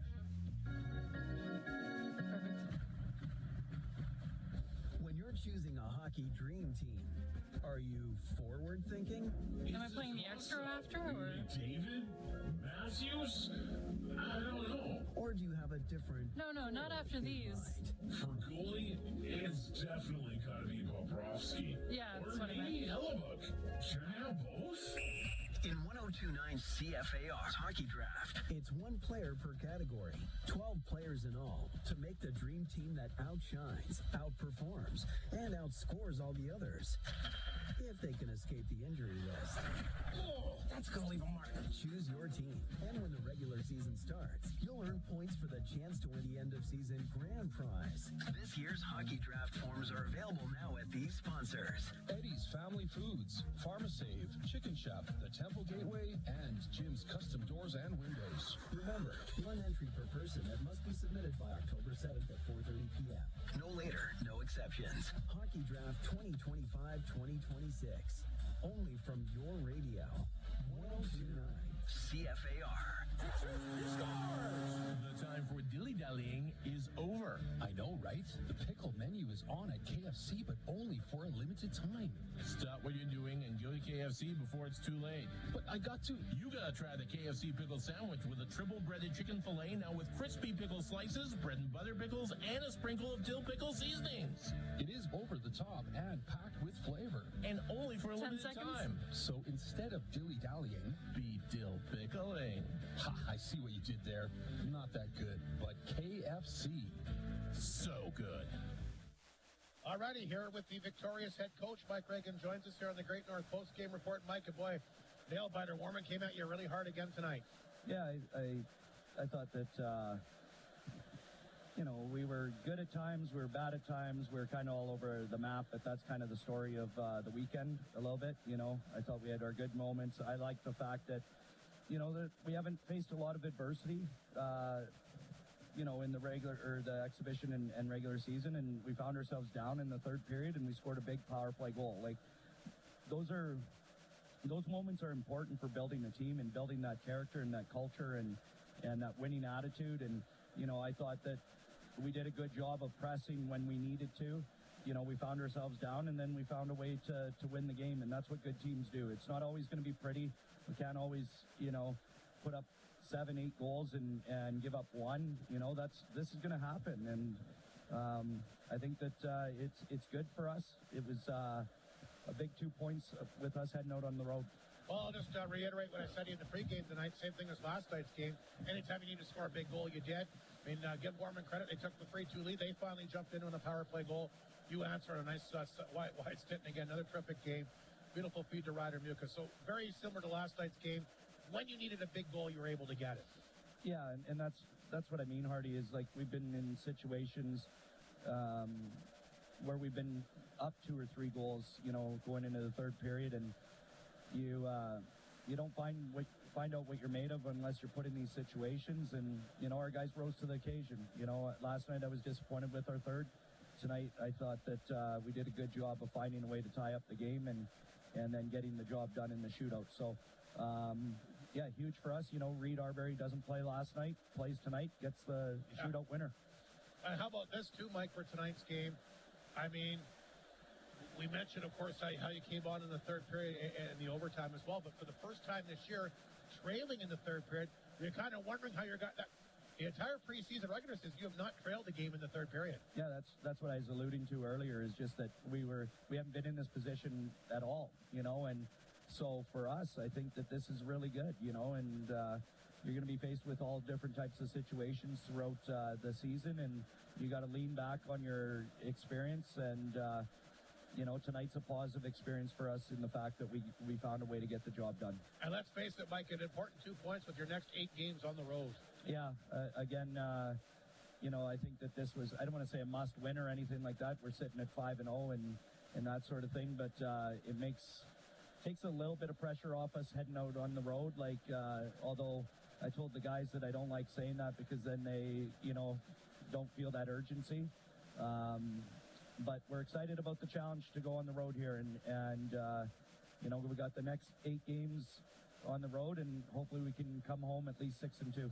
And a big challenge coming up Tuesday, Wednesday, the Broncos in their building, and of course Melville, who looks like they're a good club again this year too, Mike. So 2 really strong teams you'll see Tuesday, Wednesday night. Well, I think they're going to be excited about playing us. There's no question about it with us 6-0 and coming to town and in their building. I mean, it's no different than when Melfort was coming into our building last year. We're excited about that opportunity, and you want to make a statement. And right now, as I alluded to before the game there, Hardy, like the target just grows bigger and bigger, with us being undefeated right now and first overall in the league and that sort of thing. But we know that we got to stay humble and stay focused on the task at hand here. And, again, I'm looking forward to the challenge and see how we respond.